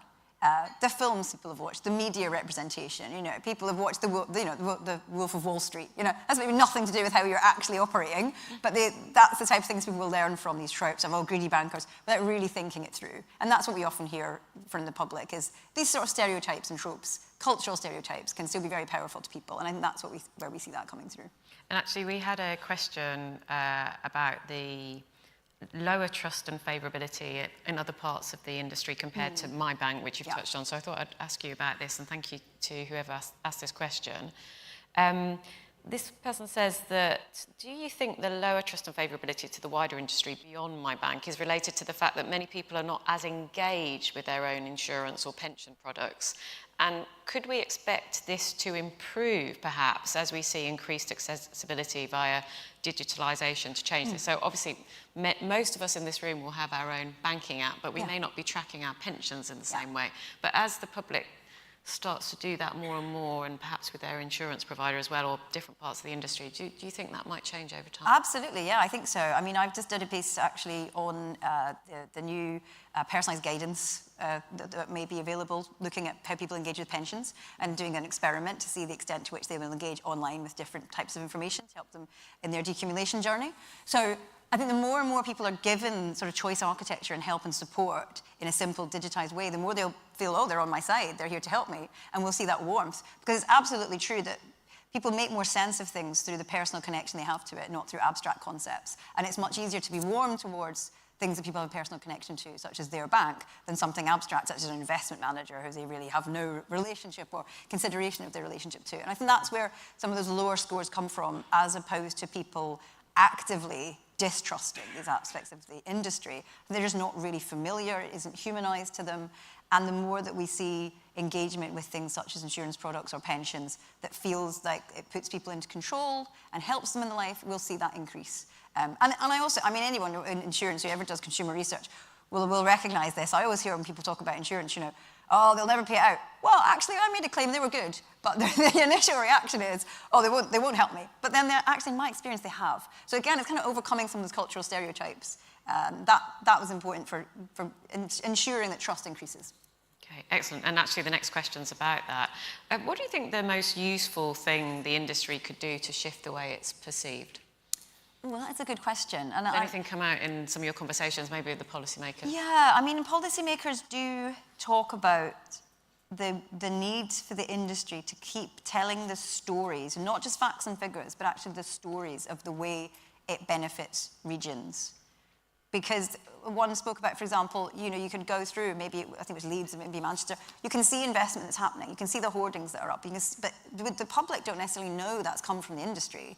So making that connection, again, that sort of personalisation, the policymaker did speak about how important that is, that people, their constituents, can really connect to the benefits the industry has for them on that personal level. Mm-hmm. Excellent, thank you. We've got an accolade from you here. Great research shared by Dr. McNaughton, so thank you. From the research, did you get a sense of how policymakers view their role in climate change relative to the industry? And do they view themselves as the primary driver, or do they see the private sector as driving positive change? That's a really good question. There's a few things to unpack there. I think, as I mentioned, there was a bit of a divide, even with policymakers, on their views. And that wasn't just along party lines. Some of the Conservative MPs I interviewed felt that more needs to be done in tackling climate change and green finance. Others not, that the industry should just focus on growth, and it's not really business to be worrying about some of the green elements, or that shouldn't be the kind of focus. But I think very much policymakers do feel there's a policy role. It has to be driven by policy and the decisions that are made relating to policy. But that then the mechanisms through which that can be delivered and can make a difference has to come from the private sector. So they see that there's a real interconnection of it, but not that they are divorced from that at all. I mean, the challenge is if they themselves are not in agreement on what needs to be done, how do you then move forward in an effective way? Yes, indeed, that is a challenge. I'm sure it'll be a challenge going forward. Quite a number of the slides in your presentation really brought out this new word that you said you hadn't seen before that is associated with our industry, with the policymakers, of weakened, which was quite a start, really. As you said, it wasn't weakening, it was weakened. Could you say a little bit more about that and the role that the dreaded B word, Brexit, plays in that, and whether beyond Brexit there were other factors that they were talking about? Yeah, Brexit did come up repeatedly as an element. It hasn't for a few years. No, I think if the pandemic did anything, it sort of took Brexit off the centre stage at least. But now, nobody wants to talk about the pandemic. I've noticed we've all got collective amnesia now about what just happened a few years ago. So now it's like, oh, Brexit happened, didn't it? Oh dear. So yes, there was a sense. As I say, there was a real split with Brexit, because some people support Brexit, obviously, and supported the opportunities that Brexit could have brought. And what their concern was is we haven't realised those opportunities. We haven't been able to realise the opportunities that Brexit actually should have brought. That was the problem. And in doing so, we've weakened ourselves, whereas others felt Brexit is what has weakened us. Our reputation has been tarnished. We were seen as a more closed, less innovative place to do business with and to be part of, and to attract global talent, for example. So that was the two narratives about Brexit. But I think I also did hear about, not concerns, actually almost accolades, that in some other jurisdictions, Dubai came up and America came up, there is perhaps more flexibility or there's more innovation. And so it's also that we can't be too inwards looking. We have to look at what's happening elsewhere and be able to keep up, or take the best of what they're doing and then put our spin on it. Do it in a particularly effective way, but don't be closed off from what is happening in the global stage and where our place is in it or could be in it and how we get there. Excellent, that's really interesting. So we've got a couple of questions here from the audience. Thank you for this. I'm going to take them together. They're about, guess what, a general election. Who just thought it? Yeah. I was listening to the Today programme this morning, and there was all sorts of talk about the timing of a general election, but we won't get into that because we could literally be here all day. Do you think me? My bet's on October, but anyway, I wouldn't bet money on anything like that, frankly. Who knows would be my best answer. But thinking ahead to next year, thank you for the question from the audience on this. Will the heat of a general election campaign affect how policymakers view our industry? And where are the big divides between the parties in relation to our industry? Good question. Yes, I think next year is going to be interesting. Some of the policymakers I interviewed even mentioned explicitly that they feel there's a bit of a wait-and-see mentality in Westminster. No one just quite wants to kind of nail their colours to the mast of exactly what they're going to pursue, because they realise there's going to be a lot of change next year. And it is difficult, therefore, to see exactly where it will go. I think, obviously, the finance-related professional services industry will be one focus of that, but there are many, many issues to focus on. So actually, I think efforts have to be made to put your narrative centre stage, because every organisation I work with is thinking about how does our narrative become centre stage. So there's going to be a lot of noise. A lot of issues, as the context slides, there's a lot of issues and a lot of concerns people have, some related to finance, but not all. So there's going to be a lot of competition, I think, for policymakers' attention as well. In terms of where the party lines fall, generally, but this is a bit of a generalisation that we have to be careful with. Labour MPs generally will focus on consumer protection aspect, regional growth and employment aspect of the industry, more, so how can this help our constituents, how can it help the people of the UK, whereas Conservative MPs will talk about investment and growth and the broader sort of international trade. But I wouldn't want to generalise too much, because they often both talk about those things. It's just the extent to which they prioritise talking about it. So maybe one comes up first and then the second one after, in the different orders with them. I think what I see is quite a sophisticated understanding of the sort of myriad of ways in which the finance-related professional service industries can contribute and is important, but there are many, many other issues also competing with their attentions. And You do a lot of polling, don't you, about what are the big issues that the public most care about? And I suppose, do you think that the politicians will be going after those issues in the heat of a general election campaign? Yes, 100%. In our Mood of the Nation piece, it was interesting. Potholes came up as a big thing. The public hated potholes. Potholes are a sign of decline. And then a week later, I saw all this stuff about the potholes. I was like, maybe they read our research or did their own research. So yes, I think they are definitely going to look at what the public care about. And that's like dog poo and potholes. So they're with the issues we hear about. But actually, in all seriousness, what they're actually worried about is cost of living and inflation, and our polling over the years has consistently seen that. That's the number one concern that people have, is how do they manage with rising costs. People are being more careful with their money. They're finding ways to manage. I don't think it's necessarily going to be a disaster, because people are finding ways to manage. But yes, the government are going to be looking at that and listening to their constituents and listening to the public and hearing about their concerns. And that can often then, as I say, be quite mundane issues. The NHS also is huge in this country. It's interesting, your healthcare systems in other countries is not seen as a huge issue of debate or political issue. In the UK, the NHS consistently comes up as one of the key issues people are concerned about. So I think we'll see a lot of attention on that as well.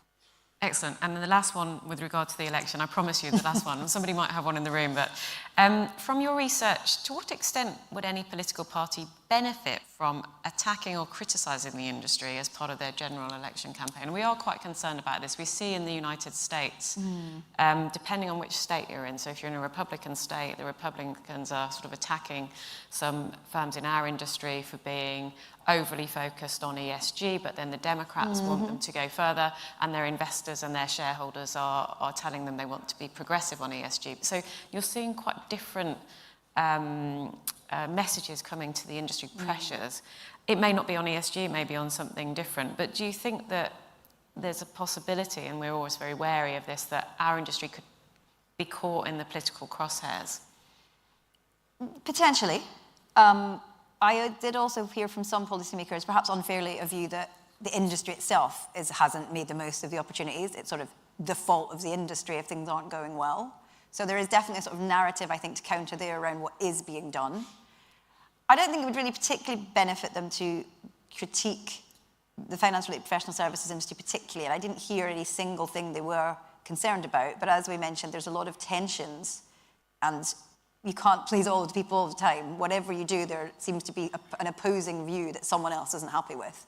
And the key thing, though, is actually consumer protection as well. And it wasn't a huge part of the presentation because it just came out sort of more residually. But, you know, thinking about AI and crypto and fraud and financial crime, and still, I think reputationally, if there was a lot of news coverage of consumers being deeply, badly affected by something related to the industry, that's what trickles through and you could be attacked for, more than some of the more sort of complex aspects, which may be important to those people involved and some parliamentarians, but is not likely to have such a big impact in terms of the sort of storytelling.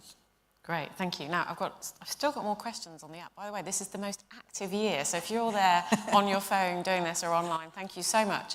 But I wanted to just check with the room to see if there's anybody in the room who wants to ask a question live in person rather than through the app. Here, please. May not need it. Always best to have the mic.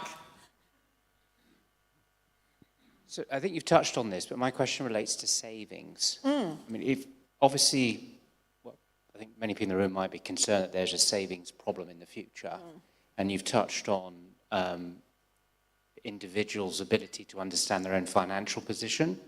If you had to educate the population in the UK around savings or make them more self-aware, what would you do?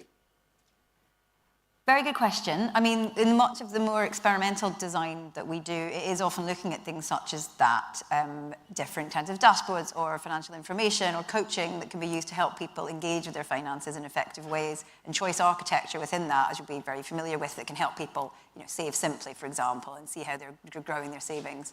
And there is an important mindset element that underpins behaviour, though. You know, you can only go so far with a nicely designed app or some information. People have to really care about it, and I think now is a really important time to tap into that, because I've seen partly post-pandemic and partly cost of living crisis concerns means people are thinking about their monies more than they ever have before. Sometimes money it's important to people, but it's quite low engagement. It's just something that was there. You know, your average, I always say, because I work in finance a lot, and the people I talk to work in finance, most people don't care about finance as much as we do. They don't find it that interesting. That's just a fact. And now, so I'm seeing people really thinking about their money in different ways. We did some polling recently. It showed about a third of the population are seeking to save more to respond to rising costs, actually have more of a buffer. I think through the pandemic, people sort of inadvertently were able to save because they weren't going out, and they've seen how that can happen.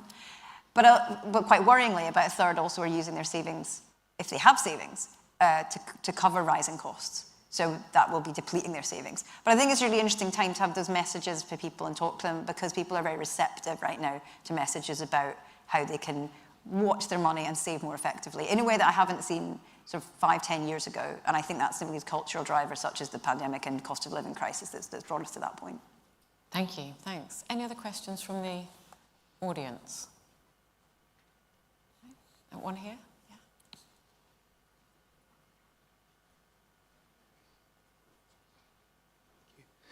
Hi, Greg Hutchings from the Financial Services Skills Commission. Great research, love it. But I wanted to ask about this idea of how we attract people into the sector and also get people excited about their careers against this backdrop, you know, where firms often are working with that. So it feels from what you're indicating that there's a kind of regional aspect to this in terms of how we get people excited about either about their existing career or attracting people in. Is that the way forward, do you think, in terms of trying to get more people into the industry? About looking at local or regional collaboration? I think so. One of the questions we didn't bring up, but we do ask a question of the public of would they recommend that people work in finance-related professional services industry, or it's for people like them. And there is quite a relatively high level of agreement on that. And I think we do see some difference at regional levels. Obviously, where there are known hubs, and that isn't just London, where there are known hubs, that'll be higher because people learn through people around them. And so, you know, telling those stories, that's how people actually really want to do something because they know someone that does it and it's good. That's really important also at regional levels, I think, of what are the opportunities, where can people work, what does that look like? That's when people start to think, oh, this could be for me. And yeah, I think that's definitely an area for growth. I think the issue, and it came up this morning a bit, is just thinking about the competition as well, though, for young people. Like, not just telling the story of why is this industry great, but actually, what other industries might they be looking at? How do you stand out as the right option for them in comparison to your competition? Because there is a lot going on. There's a lot going on in different regions. A lot of the people interviewed also spoke about how tech companies are growing in different regions. So thinking about who are you competing with is really important to bring in that range of new skill. And on that regional point, yesterday's autumn statement, the full written autumn statement, we're very pleased to see the TheCityUK's Enabling Growth report referenced, and the fact that the 2/3 of the jobs in our industry, nearly 2.5 million jobs, are actually outside London. Is this something that policymakers and perhaps the public have a better understanding of now? Because obviously the stereotypical view was that the financial services industry is very much based in the city of London. But one of our Miles always jokes that you can't have a TheCityUK meeting without saying 2/3 of the jobs are outside London, so I thought I'd better repeat it once more. But is there a better understanding of that, both with policymakers and the public? With policymakers, I definitely think so. Well done, your message is getting through, I think. As I say, unprompted, they would often, you know, if you talked about the industry as an employer, would say, I mean, I know they're in Edinburgh and Glasgow and Bristol and Manchester, you know.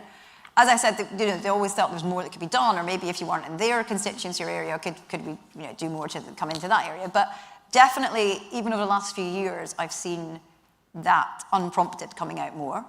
And the City of London is important. People don't want it to level down. They're talking about a weakening. You know, it's really important that the City of London is still seen as a centre for finance. But I also heard, I think this year, less concern about the industry being London-centric, as in some previous years, that sort of came up as a concern about the industry. It didn't really come up this year as such a concern. So I think we're gradually seeing that shift in a recognition that the industry is a great employer and investor in the regions. That's great to hear. Now, I know that your company does polling and other research with other industries, so I think this is a really good question. How do views towards our industry compare to how the public think about other industries? Yeah, interesting question. I think there has been a lot of fluctuations recently. Post, as I say, 2008, you didn't want to work in banking. The public were like, you know, not keen on the banking system. Really seen a change in that now. It's much more neutral. Tech, people are in two minds about it. Some people love tech, some people are skeptical of tech. That's also, the jury's out. What we've seen a real shift in is, as I say, the government, the real lack of trust in institutions, what were previously trusted institutions, and things such as energy companies, concern about energy companies, and even supermarkets, because of rising costs. The supermarkets were sort of the heroes of the pandemic, and now people are quite critical of industries where they are really seeing those rising costs. As I say, such as supermarkets and energy companies. And there have been rising interest rates, but that's been with a positive and a negative for some people, depending on if they have savings. Generally, people's sort of cost of banking hasn't increased, whereas doing their weekly shop has. Mm-hmm. So there's more of a concern of like, well, what are the supermarkets doing to help me versus what are my banks doing to help me? Actually, the banks were quite helpful through the pandemic. So I'd say the industry is on a pretty positive footing in comparison to some other industries at the moment.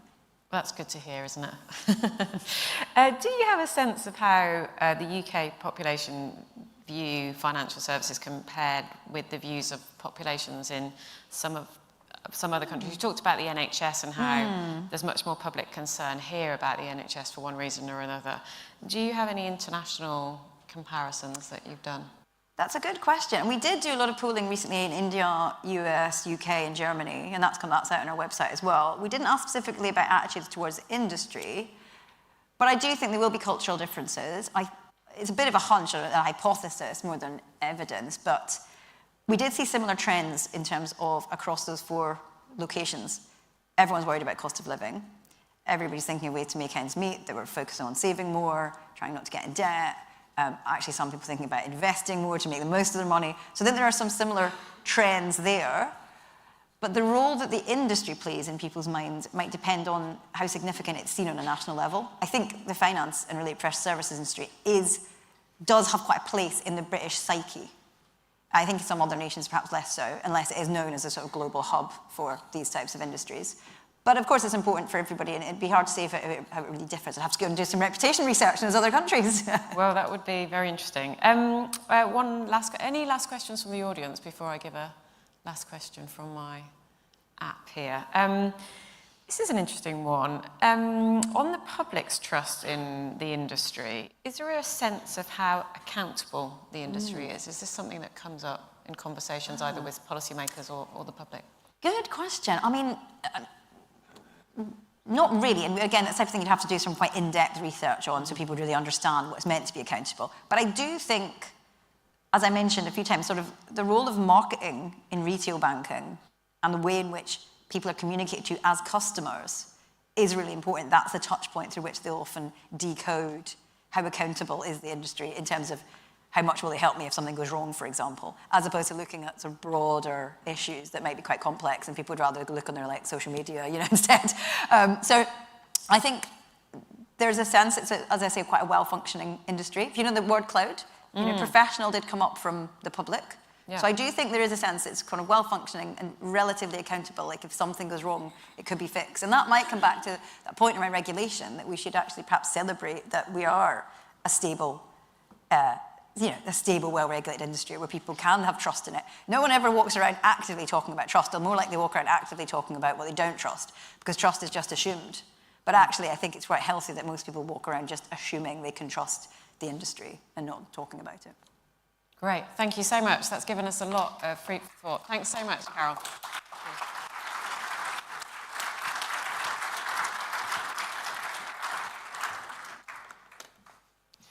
Thanks again.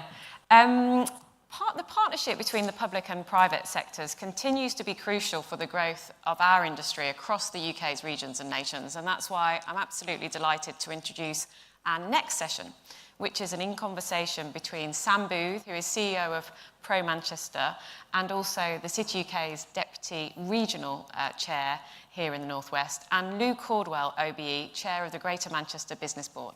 Over to you. Thanks so much.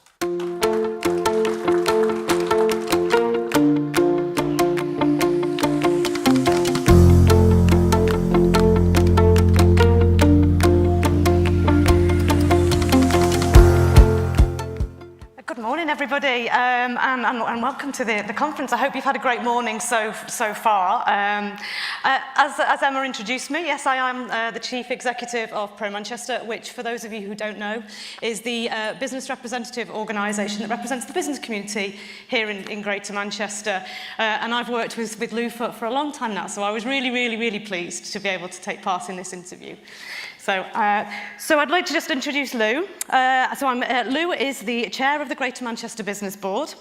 Lou began her career working for the WPP before founding Manchester-based digital design studio Magnetic North. In 2021, Magnetic North, acquired by Flux, created the UK's leading design and innovation consultancy, Magnetic, where Lou continues to be the Chief Creative Officer.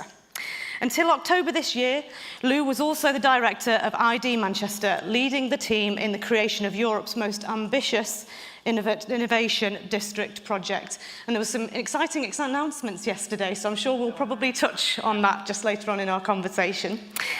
Alongside her day job, Lou is the chair of the Greater Manchester Business Board, formerly the LEP, and an active angel investor with a particular focus on female founders. Lou was awarded an OBE in 2018 for services to the creative and digital economy. So please give a warm welcome to Lou.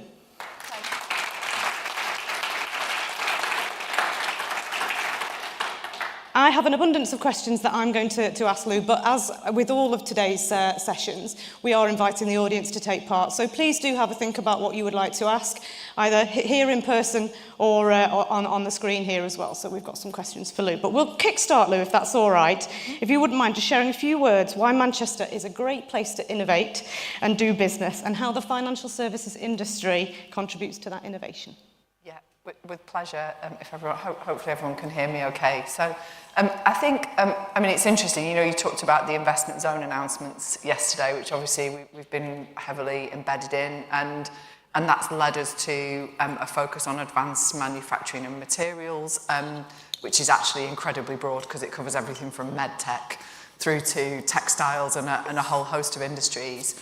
I think, we've got this national push on innovation, a national push on science and technology, and an era of growth that I think, whichever flavour of government we end up with, we will achieve that ambition in some capacity. Manchester's got a really important part to play in that, and so we've been developing a really ambitious tech strategy, which we're now seeing play through. That began for us 15, 16 years ago. You were, as I was in many of those conversations where we began to explain to the city leadership that you can think, yes, of the creative and digital vertical of creative and digital economy, but actually we need to think of our whole economy as powered by tech in 20 years. And a testament to Manchester's long-term strategy and long-term ambition, it began to put the building blocks in place in terms of skills, placemaking, capability, and early stage funding. So we're now Europe's fastest growing digital city. We're seeing that play through in terms of our strategy. The challenge for us now, against that national backdrop of an innovation agenda, is how do we go from being a significant European city to being a significant global city in the innovation agenda? And the reality is that's going to be a total ecosystem play. So place will be kind of important, and that's why the investment zone work is really critical to help power that. Skills are important, access to professional services and experienced people who can guide on that journey, as well as access to capital. So I think that there's a kind of more sophisticated ecosystem, I would describe it as, that we now need to grow to give ourselves that best chance of going from being, number one in Europe on many of those scores, as well as the other stuff that we know is really important to attract the talent, to keep the businesses. So being the most livable city in the UK, great transport, great schools, all of those things are really important as a kind of holistic wrapper. But actually, the sophistication of our capital markets, the sophistication of our access to capital, the advisors who can sit around the table and take those businesses from being 50 people to be 500 people, to be acquired by significant, that kind of ecosystem, I think, is Manchester's next journey. So, yeah, great to be hosting this event in Manchester today. Fantastic. And a lot of other things actually you'll probably touch on within this. So in the past few years, we've continued to see growth in financial professional services across the UK's devolved areas, particularly in Manchester.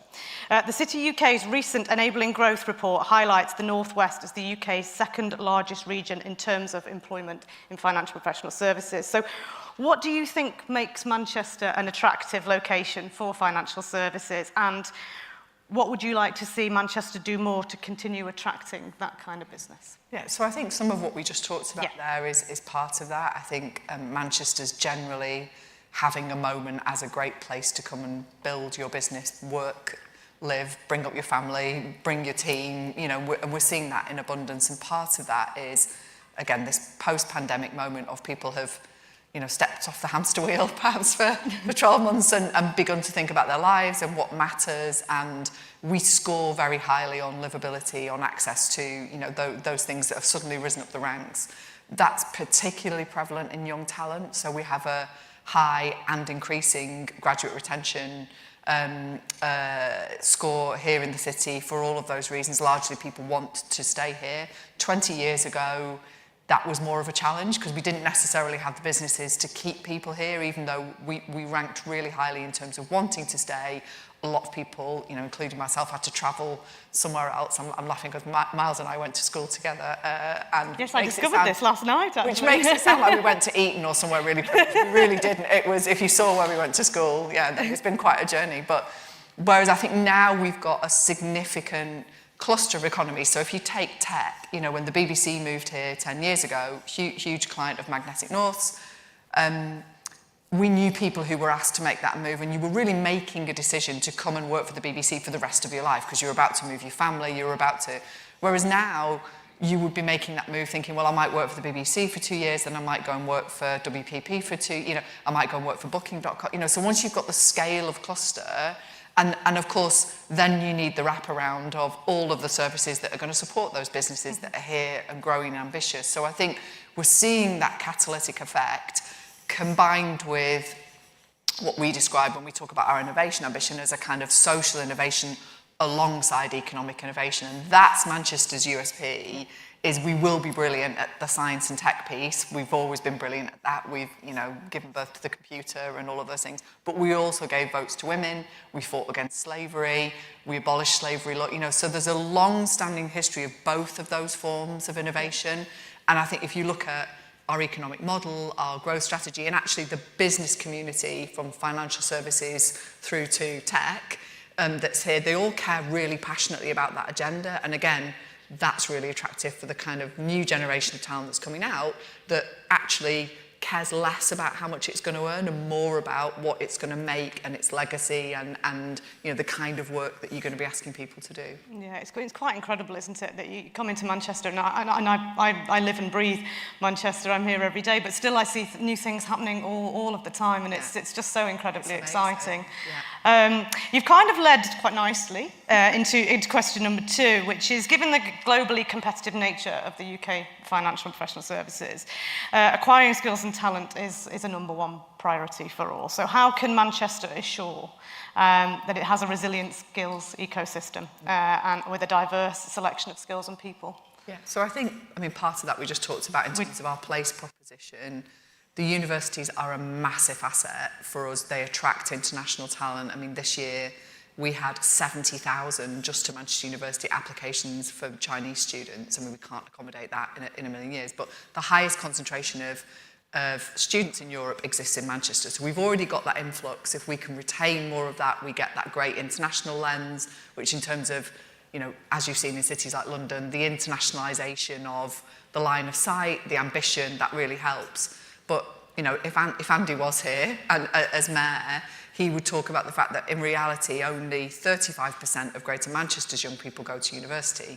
So 65% of our population are not going to find their career path through, you know, those traditional academic routes. So part of our devolution deal, the Trailblazer devolution deal that you've been really integral in supporting, it is about greater control of things like our post-16 skills agenda. So how do we work with industries like the financial services industry to give kids who are 14, 15 and may not even know that those jobs exist, let alone know that they're open to them, and don't want to go to university or can't go to university, how do we give them that line of sight through our further education colleges? So, you know, what Andy will call our kind of industry-led skills agenda, how do we get better at that? Because that's the way we'll get 65% of our young people into those thriving jobs, as well as solving the demand side issues, which, you know, most sectors, because of the growth we're experiencing, whether that's social care, nursing, tech, financial services, everybody's really wrestling with where they're going to get the talent from. So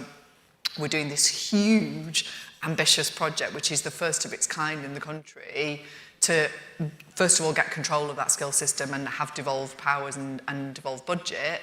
Now begin the huge task of working with industry to rewire the way that we deliver our sixth form education. So it's an insanely ambitious, but if we get that right, that absolutely catapults our economy into the next phase, makes it really attractive for more employers to be here, but also does that social innovation job that we talked about lifting the local population. Yeah, Manchester's quite renowned for its ambitious targets, isn't it?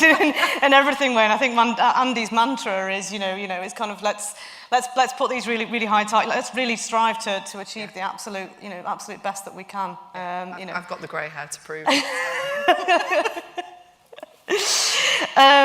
So, a question from. There's an interesting one. This one was for Miles, which I am going to sneak in there because it's good fun. Was Miles well behaved at school? Was it really from Miles or was it somebody else? I'll be diplomatic to say he was as well behaved as I was. So. Excellent. Well, then I would say, okay. The Greater Manchester area recently gained some devolved powers around international trade. How can Manchester best sell itself as a place to invest around the world, which markets and dystopia should be targeting? Yeah, so I think when we have a really clear international strategy, actually, interestingly, one of the things we're learning in a post-Brexit economy and where we've got more control of our own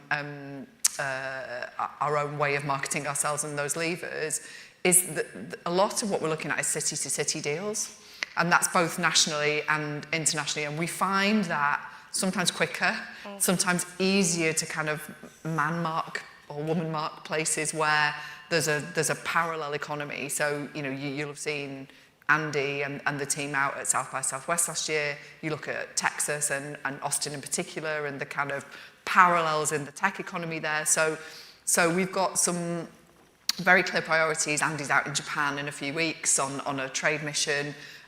We've got some very laser-like sector focuses. And the other thing we're doing, I was in Cambridge 3 weeks ago launching a partnership with Cambridge, and that's strategically, again, that's quite unparalleled. Manchester's talked for Cambridge, I think, 20 years, and we had several people tell us we couldn't do it. Actually, we have done it, and the way we've done it is by looking at how we're stronger together. So you know, Cambridge is obviously hugely significant academic and research hook globally, almost more growth than it can kind of cope with. The city council and the city leaders almost ending up in a kind of anti-growth mindset because they can't cope. There's 120,000 people there. We have 2.8 million people. So the complementarity of a very pure academic research capability alongside a more applied mentality here, lots of space when those companies grow to build the factory, to build the future workforce, you know, to have that connectivity. Sure. And one of the work streams we've got at the minute with Julia Sutcliffe and the Department of Trade and Industry team there is beginning to put that on the global stage as a first co-joined city proposition. So actually, if we land 1,000 jobs in health tech, for example, we'll put 100 in Cambridge and 900 in Manchester. That's great for Cambridge. They want that. Yeah. That's great for us. And so I think actually holding hands within our own cities within the UK, as much as then being smart about how we do that globally is, that will be a huge part of our work. Yeah, fantastic. And so we'll see lots of more of that to come. So another question, lots of questions coming through, which is absolutely fantastic. Actually, shall I just open it up to the floor? Is there anybody in the audience here which would like to ask a question? Lovely. Do we have a microphone? Brilliant.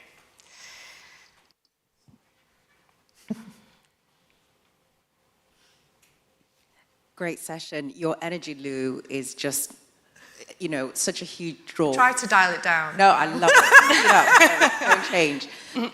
I think one thing that really struck me is the long-term vision that you're demonstrating for Manchester.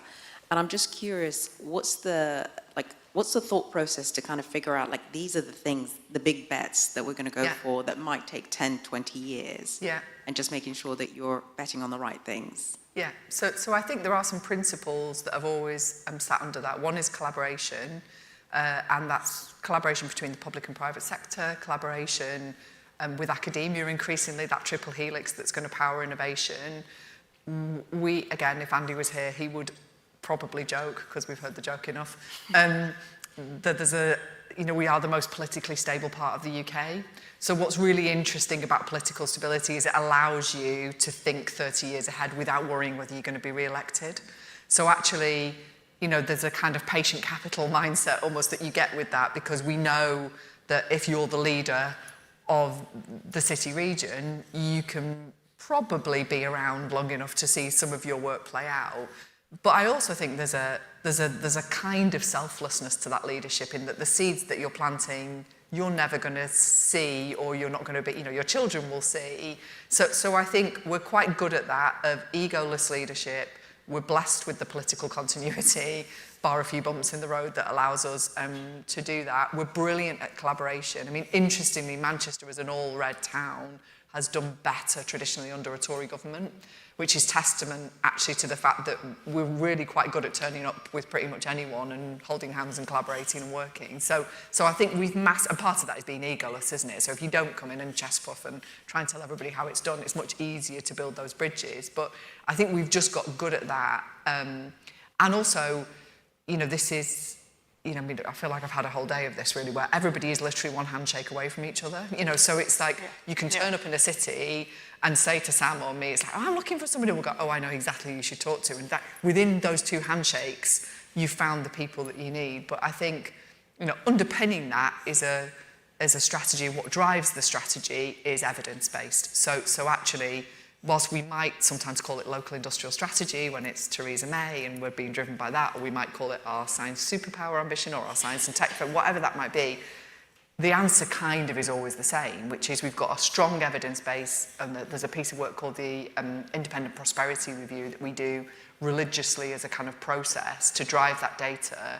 And what that does is tell us the assets that we've got and where we can win. So the fact we've got the universities, the fact we've got huge strength in materials innovation, always leads us to the same answer, which is it's going to be a creative and digital economy, our green economy, our materials and manufacturing, our health innovation. And so we know really where our future strengths are going to be. But what that evidence base always does is tell us, it holds us to account on whether it's working. So the last Independent Prosperity Review told us we've been great at absolute growth, but absolutely appalling at the distribution. So this idea of trickle down, that we kind of went into the last strategy with saying, well, if a banker buys a £6 cappuccino in the city, that's going to help some kid in Gorton. Guess what? It doesn't. So actually, we're going to have to wire how that helps the kid in Gorton and allows them to go and employ that banker one day. So I think, and that's really what's driven that next era, as well as political leadership that's now saying, yes, the cranes and the absolute growth is important, but it only really matters if the distribution of that wealth works for those people who've not benefited over the last 25 years. We've talked a lot about collaboration. Manchester is renowned and often celebrated for its very, very collaborative nature. So how do you think that we can improve on those existing links and build an attractive ecosystem here in Manchester? What more can we be doing? I think there's a real pressure now on the next generation. So I think that's a great opportunity actually for people who are coming up through the industry, and often in financial sector, quite invisibly you sit between as the glue, between and professional services generally, sit as a kind of very quiet glue that pulls all of those people together and makes things happen. So I think there's I just about remember being kind of singled out and people going, you're going to be doing some of that stuff one day. And we're, those people that we've all grown up together in that industry are now driving some of those strategies. But joining those people up now as young people and young communities coming through those various sectors and you know, the work that organisations like Pro Manchester do to bring those people together, that it's, you know, there's going to come a point where they're really critical, those connectivities, because they basically will be driving the strategies and building the city in the next way. So I think we've got to identify who those people are and give them the opportunity at the table. And I know Andy's particularly passionate on that, again, being a more inclusive way of doing that, providing the work shadowing, the placement opportunities, the bringing people in who don't have that in their household or don't know that those don't have the easy access to understand how they're going to get that pathway. Yeah, brilliant. So we're heading into a sort of an interesting 12 months. What will be the key focuses for the Greater Manchester Business Board, and what role does the FPS sector play within that? Yeah, so we've been through a really interesting moment. We've kind of liberated from the LEP framework through the Levelling Up White Paper, excuse me, which was, I mean, in many ways for Manchester, not a massive difference because we always operated in a really integrated way, and that's kind of the lead really that other business boards will take. We've reconstituted ourselves. We're about to announce an almost completely new business board, which will be there to drive the economy and the strategy. But my general view is we're into a real sleeves rolled up phase now. We've got a lot of those strategic frameworks in place. We're in for some political turbulence of whatever flavour ends up winning that battle. There will be turbulence and there will be change. I think levelling up is not delivered, is not done. There's a massive opportunity for, if I was any government, there's not going to be many places that actually in the next 5 years can deliver things that you can stand next to at a next election and say, look, we built this, we did this, and we're great at doing and delivering. So I think there's an obligation on Greater Manchester to get on and do and deliver, level up across ourselves. So actually we need as much opportunity in Oldham and in Rochdale out of which is why the investment zones announcement yesterday was really strategically significant. We have to wire the growth in a city centre to Atton Valley and Rochdale, and that's, you know, that's a big role for innovation. So we've got to drive growth. We've got to deliver on that inclusive model. If we do that, we'll be a global exemplar. You know, everybody's talking about inclusive innovation, inclusive growth. Nobody's doing it. We've got an opportunity to do that, and I think we're probably the best chance that any government's got of really delivering levelling up at scale. Fantastic. One more question from here. Before I go to this one, does anyone else in the audience like to ask a question? Oh, excellent. Gentleman over there. Hello, it's Rupert Daniels here from the Department of Business and Trade. I'm a colleague of Julia Sutcliffe, actually, so there's one handshake away there. I was interested what you were saying, particularly about the devolution deal, and you talk a lot about the connections with academia and university partnerships with Cambridge. I'm really interested in the further education sector and the development of skills for the sectors which you really need for the future workforce.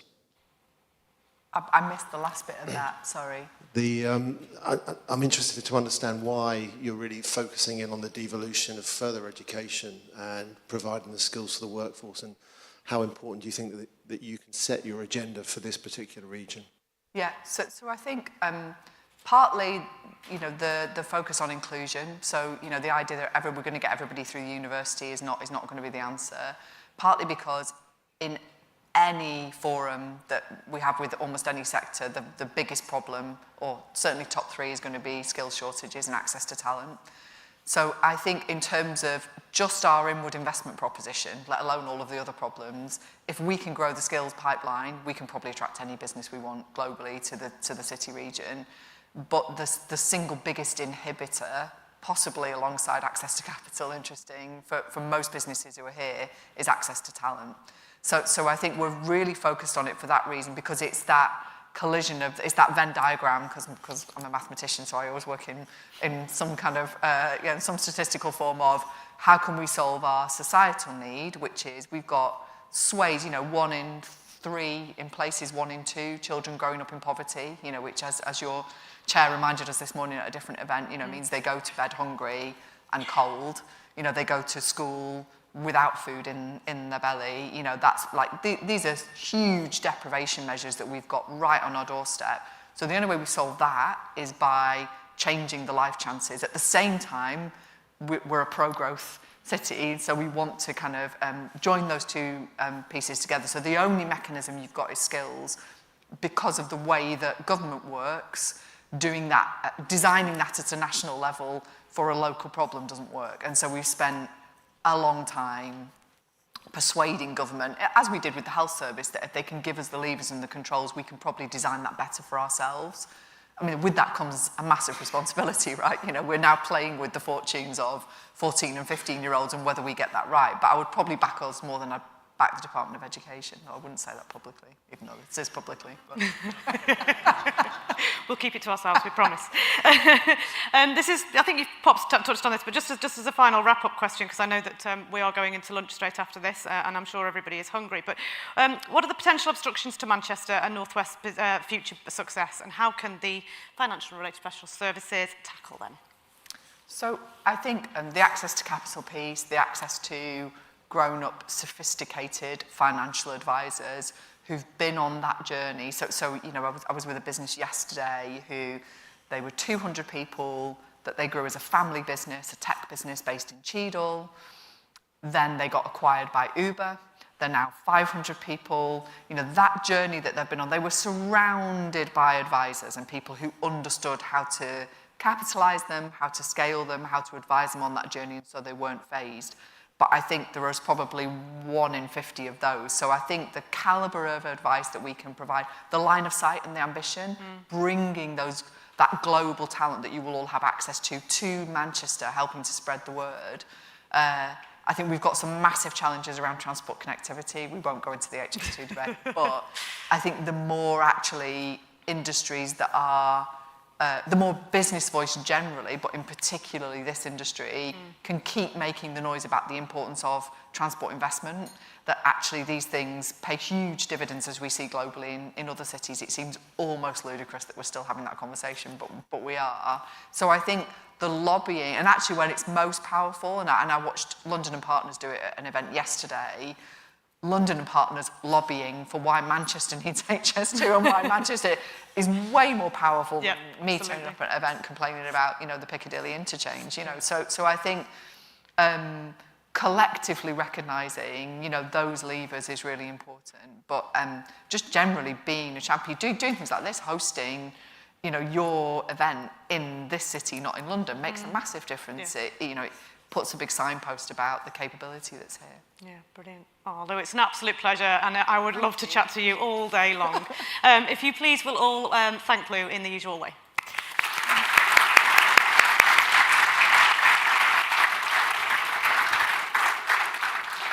I'd just like to add my thanks to Sam and Lou, and particularly Lou for not giving away anything that happened at school. That question wasn't from me. I'm also very glad that Lou talked about transport connectivity, because it's particularly apt given that the Minister's train has been delayed. So we are moving the programme round a little bit. We will now move to lunch. So please do go outside where a buffet lunch will be provided, and then we'll be back in here at 1:40, so 20 to 2, to hear from BIM Afalami. Thanks very much, and I'll see you shortly.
promptly. I am absolutely delighted that we have with us the Economic Secretary to the Treasury, the new Economic Secretary to the Treasury, Bim Afellamy, MP. Bim is the MP for Hitchin and Harpenden and is somebody who knows the industry extremely well, having previously been a lawyer at Freshfields and having worked at HSBC, as well as being a fantastic advocate for the industry during his time in Parliament.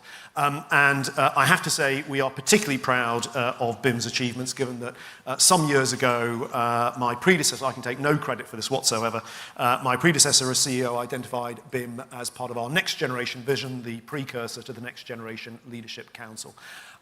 Bim will speak for 10 minutes and has kindly agreed to squeeze in a couple of questions as well, and will then have to dash back to London. So could you please welcome Bim Afellamy to the stage?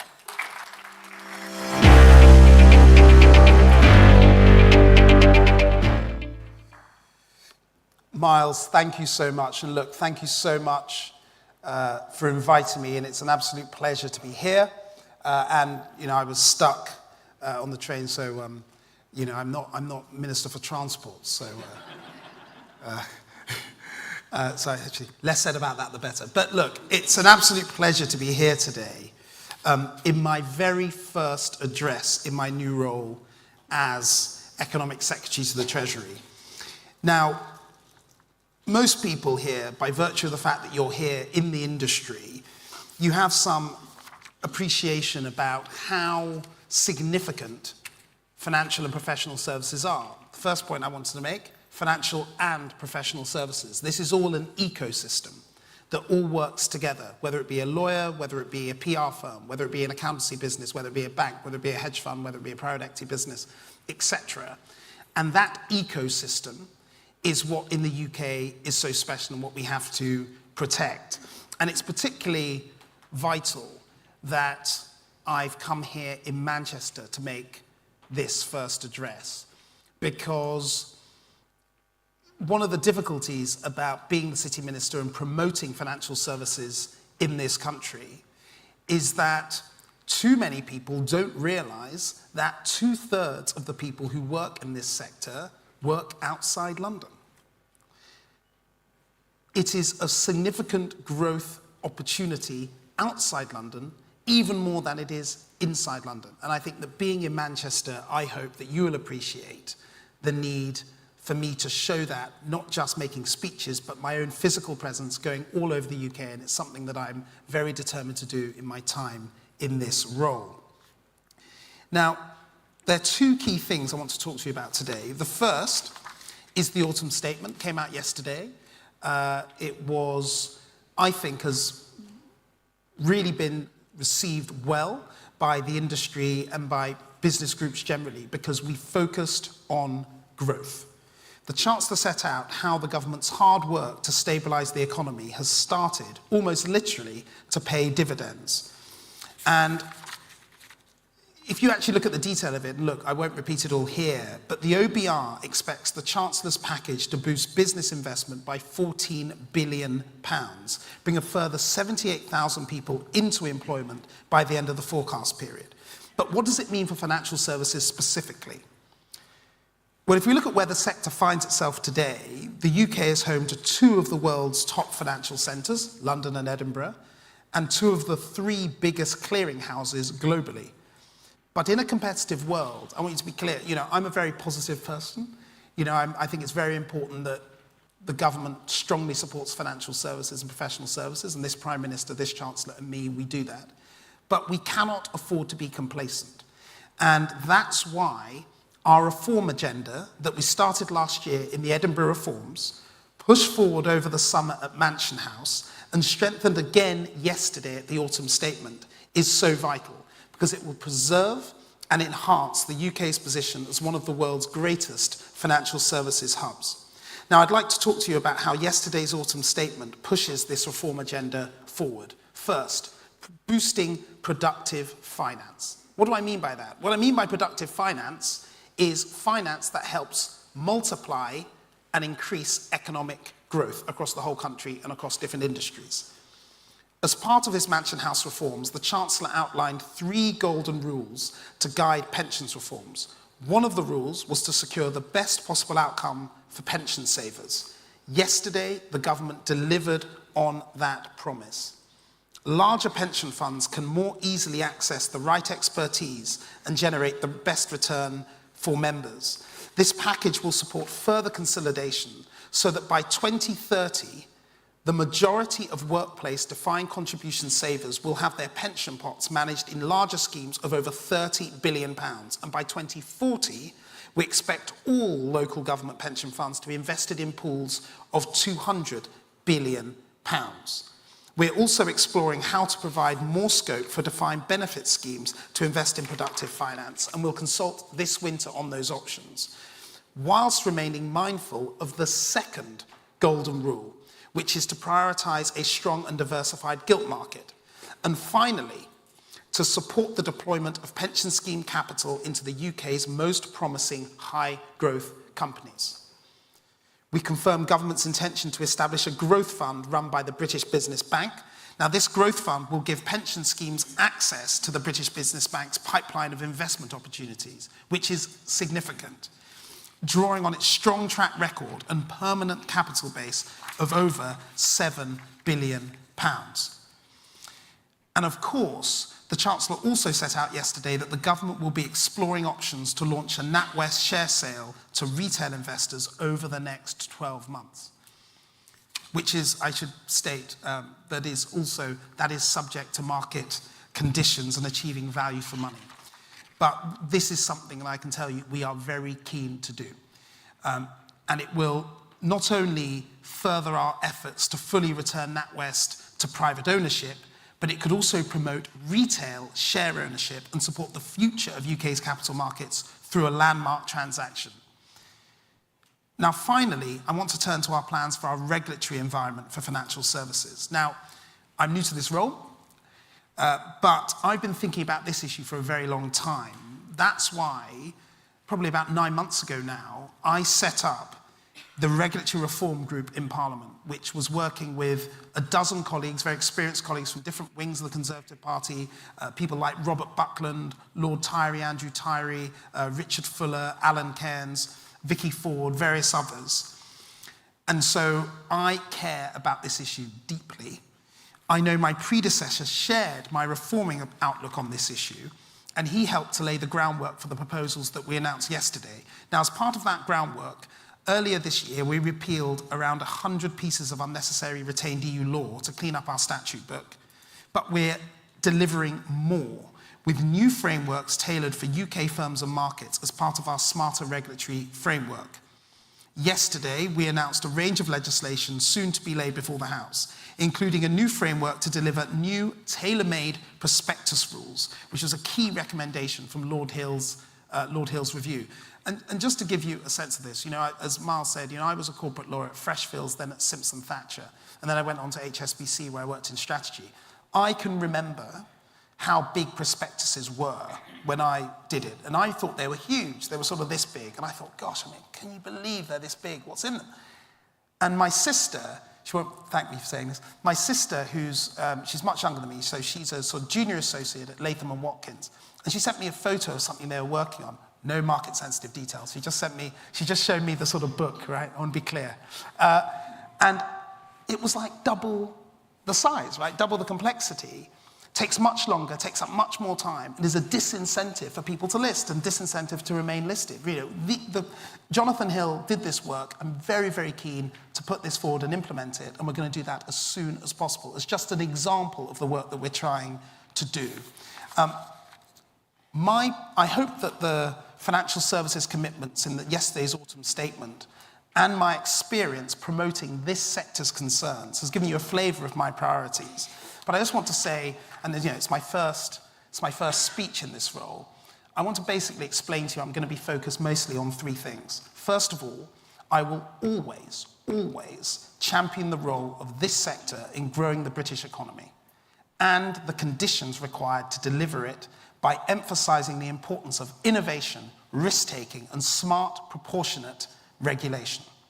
Secondly, I am focused on ensuring the government's capital markets reforms deliver investment well beyond London and the South East.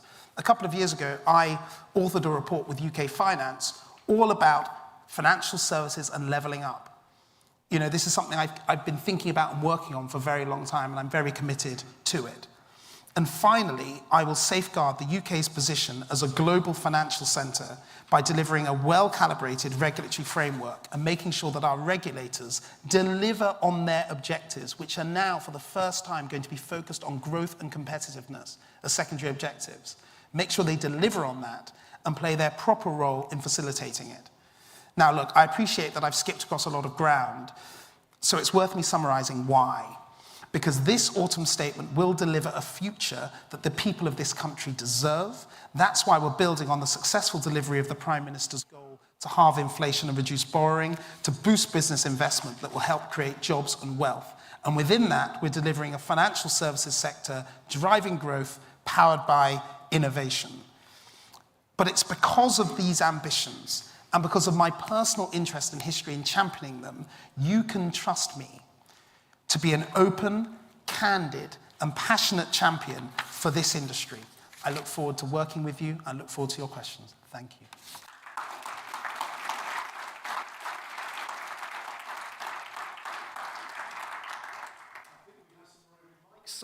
Any questions for the Minister? Or is everybody too shy? No? Well, I'll kick off with one in that case. Go for it. Take chair's privilege.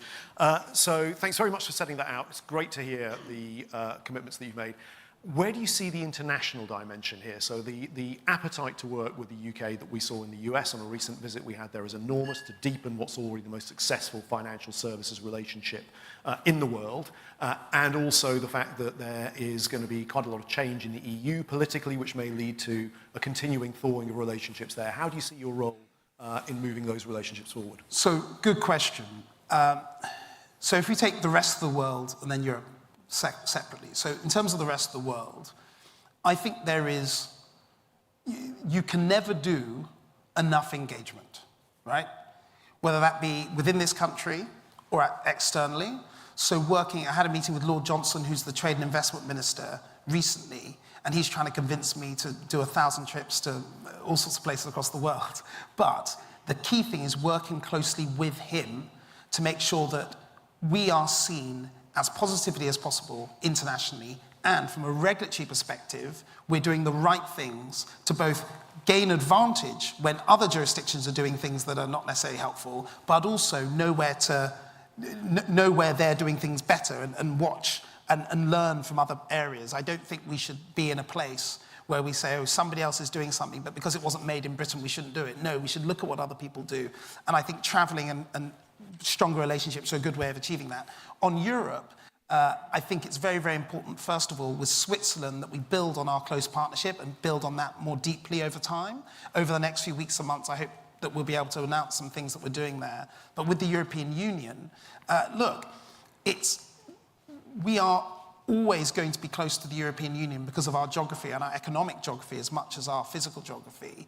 And we need to make sure we have a strong partnership with them. But what we should also do is remember that, and I've said this in the past, in the past, so this isn't a surprise to anybody who knows me, there are forces within the European Union who want to take, they want to take a lot of business that's currently in the UK. They do. And we need to make sure that not only then that we remain competitive enough and agile enough to stop that happening, but actually grow our sector and develop it even further. So that's how I see the international dimension. Thank you. Has that warmed up anybody? Yeah, thank you. Mike coming over.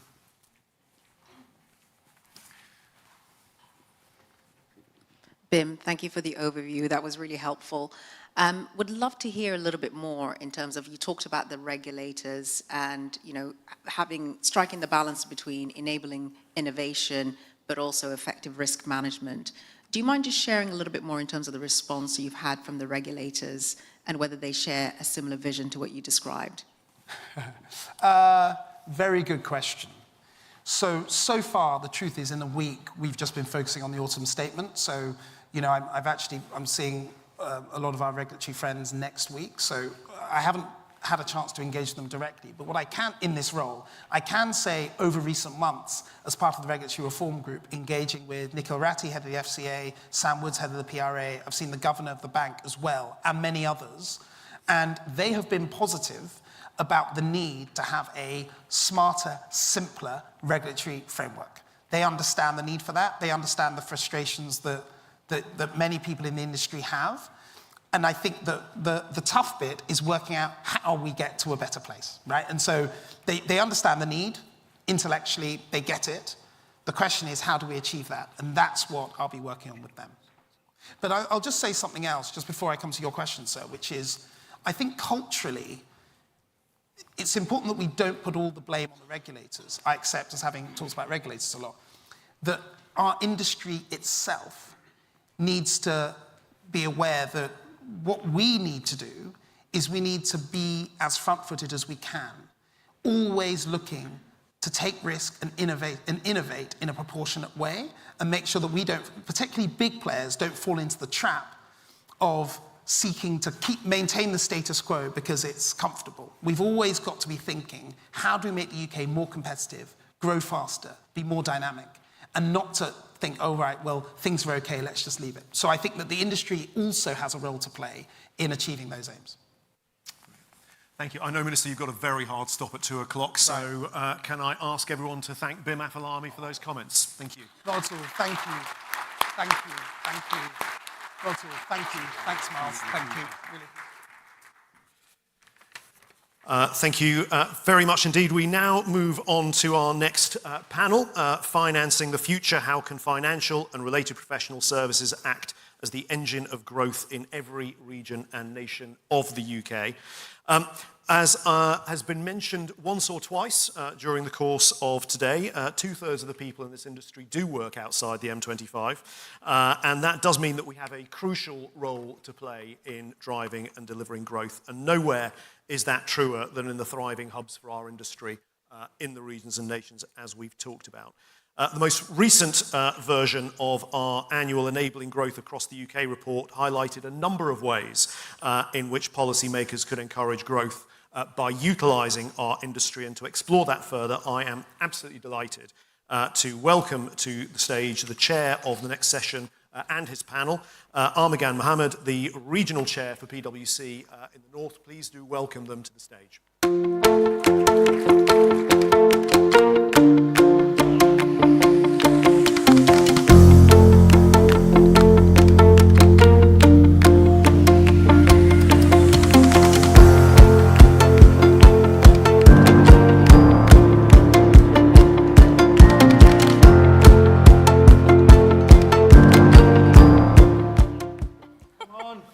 Sorry. Hi, well, good afternoon, everyone, and welcome to this interesting and hopefully a session where we'll cover a whole range of topics around what does it mean to finance the future. I mean, I think we can all agree that we definitely see, and actually the speech we just had from the Minister, of how important financial services is to the government, to the economy. But actually quite a lot of financial services isn't visible. It's just an enabler. It enables, if you look at Manchester here, I was here 30 years ago, and maybe those were the Hacienda days. I don't know how many people remember that. But it wasn't like this, right? So there's been a lot of investment, whether it's enabling through funding, through debt, equity, insurance, reinsurance. So there's quite a lot of investment and a role, a lubrication role that financial services can play in regional growth. I'm delighted that we've got a panel that comes across from retail, infrastructure, insurance, and actually fintech as well. So I'm looking forward to people's views on how we think about this as a region. So personally, my name is Armagan Mohammed. I'm the regional chair for PwC. I was just counting how long I've been in financial services, and it's 36 years this year. It has gone really quickly. And it's an amazing profession once someone gets into it. It took me a while to get in, but it's an amazing profession. And personally, I'm really keen that we encourage more people from various socio-economic backgrounds to join this profession. It's fantastic.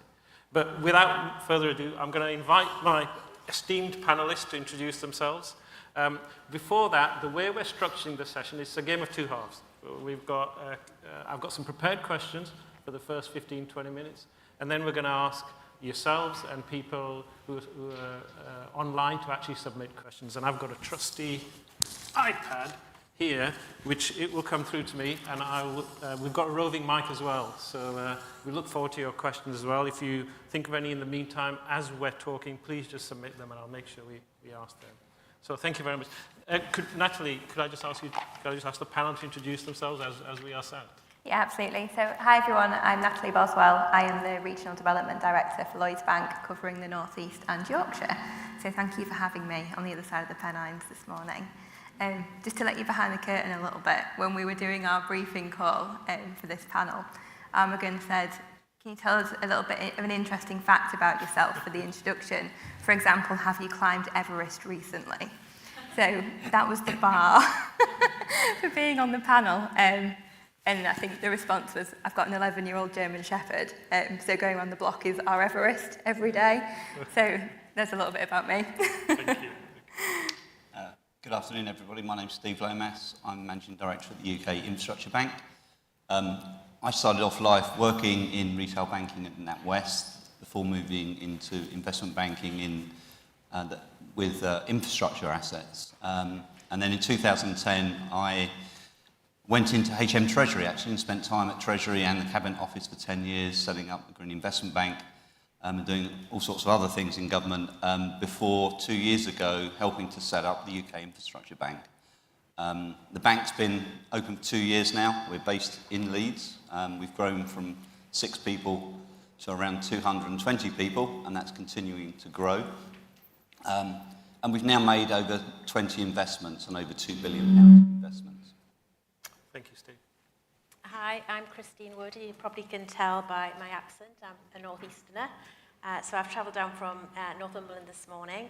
I lead the North East region for Aon, where we have a few offices there, but that's part of the bigger North, which includes offices like Manchester, Leeds, Sheffield as well. So it's great to be in Manchester today. I'm a big fan of Manchester. I've got 2 of my actual children living here now. One's in university, and the other one has actually settled here now with a full-time job. So I think the attraction of Manchester is proving very, very attractive for the second one as well. So great to be here. Thanks for having me, and looking forward to the discussion. Thank you. Hello, good afternoon. I'm Richard Wilson, Chief Executive of Interactive Investor and Head of Personal Wealth for Aberdeen PLC. My history is really boring, but I spent 30-odd years working in between the US, Europe, and the UK in commercial, wholesale, retail banks and brokers, trying to find ways to use technology to serve customers. My claim to fame is my headquarters is about 100 yards over the road here, so we're based in Manchester, and we're very happy here. Splendid. Thank you very much. Well, let me kick off with the first question. Financial services continues to play a role in enabling growth across the regions and the nations of the United Kingdom. Can you describe some of the main advantages that operating outside of London brings you and your company? And again, I think a bit like the Minister, this is not about what London doesn't bring, but actually what are the advantages in the regions? We value and appreciate London. And Richard, if I could ask you, given your office is so close, and you'll have had to go through a decision process, where you locate, where your people are, how you hire them, and so forth. Sure. So our objective, when I joined II, I think at the board originally in 2015 now, and became CEO in 2017, the objective was to build a leading UK retail platform. And between then and the end of 2018, we had offices in Manchester, Leeds, Dundee, Aylesbury, Glasgow. And the question was, where do you anchor your centre? And you do the homework in terms of logistics, skill sets, talent pools. And as an operating technology-driven service business, it was a fairly straightforward decision for me to be based as a headquarters in Manchester. We've got about, I think at the time we had 50 people, now we've got 550. We've got 250 in Leeds and about 50 in London or something. And obviously you get a bit of pressure from your board not to send, because the headquarters was in London, to be based there. And you look at that as a practical question. You want to have a young, dynamic team, you look at access to universities and career pathing, and it just made sense. And we've got no regrets at all over doing it. Sometimes, if you're looking for very specialized skills in market infrastructure and derivatives, then you've got to go where some of those skills are. But we hire here, I think, about 200 people a year. And I'm just super proud of the culture, the work ethic, the ambition, and just the common sense nous of the folks around here. So it works for us. I mean, it's interesting when we look at the people we have in Manchester and the North, one of the key things, they deliberately choose to live and work here. And what they're looking for is a career that will start at their entry level and take them through to whatever level they want to get to. And it's interesting, do you find that you can offer them that career path here and they can take it from grad all the way to MD or whatever level people are seeking? Well, I mean, what I say to the team is, I mean, we're a modest size. I mean, overall, probably 1,000 people, so you can't be all things to all people. But as long as you're prepared to own your own future and be demanding for yourself, we can support most pathways if you have the patience to wait. You can't always do things on the day of the week that you want to. And I don't know anybody in my organization who hasn't got to where they want to get to. And certainly from my experiences around the world, the ones who haven't are the ones who've usually just given up. Because there's no magic. It's about staying at it, looking after your teammates, staying on target. And if you complete, I mean, we're facing a fairly high bar now with the arrival of the next wave of technology and AI. To stay relevant, you have to keep focusing, almost paranoid in maintaining your skills. And that's something, if you can support that process, then and make it important, then again, the career pathing, you actually path into careers that are going to exist as opposed to ones that are a legacy. Absolutely. No, thank you very much. Natalie, if I could turn to you from a Lloyds Bank perspective, but also from some of your experiences of developing businesses here. What are the advantages you see in sort of this region versus, say, London and the southeast? Yeah, okay. So the objective of regional development within Lloyds is around being a partner to the regeneration of the UK. And this is through working with local authorities, combined authorities, other private sector organisations around economic development, housing, net zero transition. Unfortunately, it's something that's still really important. The UK remains one of the most unequal countries in the world, and the disparity between some of the UK regions from a productivity, an education, a skills perspective is still really significant, and it's been further exacerbated by the current economic backdrop. It's a priority for Lloyds Bank because we are a UK bank, so over 99% of our income comes from the UK. We don't have big multinational operations. We have a really strong regional franchise, and we believe we've got an important role to play in helping address these inequalities. So a bit of context to that. So across all of our brands within Lloyds Banking Group, we have about 26 million customers across people and business. From a business perspective, that equates to about 1 in 5 market share of SMEs that hold their main current account with us. That's significantly higher when you look across all the different product sets like Lex Auto Lease, Scottish Widows. That means that we touch nearly every household and community in the UK, and with that scale comes a real sense of responsibility where we have to be committed to help all of the regions and nations in the UK to prosper. So my role, or a really important part of my role, is to understand how we get out across all the different areas. For me, that's the North East and Yorkshire, to really understand the local businesses, the local authorities, and support the regionally important high growth sectors, clusters, and businesses that are really strategically important. So we got a new CEO about 2 years ago, Charlie Nunn. Charlie took us into growth mode. So to give some context to this, what I'm speaking about is incremental growth. We already have relationship managers all across the UK that work with businesses every day to help raise finance, to support with their banking. Everything that we're looking to do in regional development is in addition to that. And particularly when I think about the interactions that we've had with the mayoral combined authorities, we've found that there's a real appetite to engage and collaborate. And if I give a bit of an example, so working with West Yorkshire Combined Authority and Leeds City Council and with Octopus, we're developing a new retrofit model which will enable homeowners to benefit from a much better customer journey that provides access to alternate funding solutions, because if you all sit there as consumers and think, do I want to spend however much money it is fitting a ground source or an air source heat pump, I'm probably going to have to go to Europe to get the skills. It's not going to add that value to my house. You're not feeling particularly incentivised to do that. If I can just make one final point as well on talent. So I think there's still a bit of a misconception that you have to be in London to work in finance, and that is absolutely not the case. I think I've always worked in Leeds and in the north across my time with Lloyds Bank, and I've been with them for 11 years. We have the highest number of people outside of London based across Yorkshire. We have over 7,000 colleagues. And Leeds is one of the fastest growing tech hubs, so there's this absolute well of talent that we think we can pull in that just isn't really available anywhere else other than that part of the UK. So I hope that gives a bit of a flavour. No, that's great, and I actually applaud everything you just said. Thank you.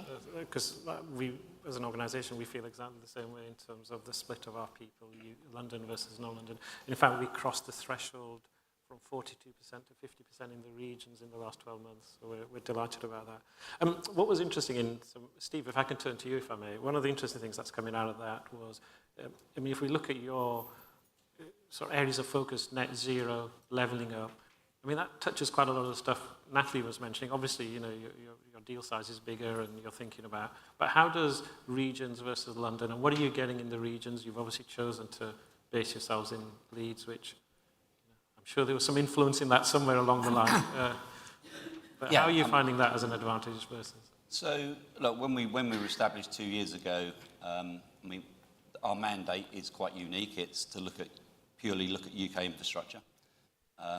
And I think if we look at the deals that we've closed over the last 2 years, they've been across the breadth of the UK, so from Cornwall, Wales, Northern Ireland, Scotland.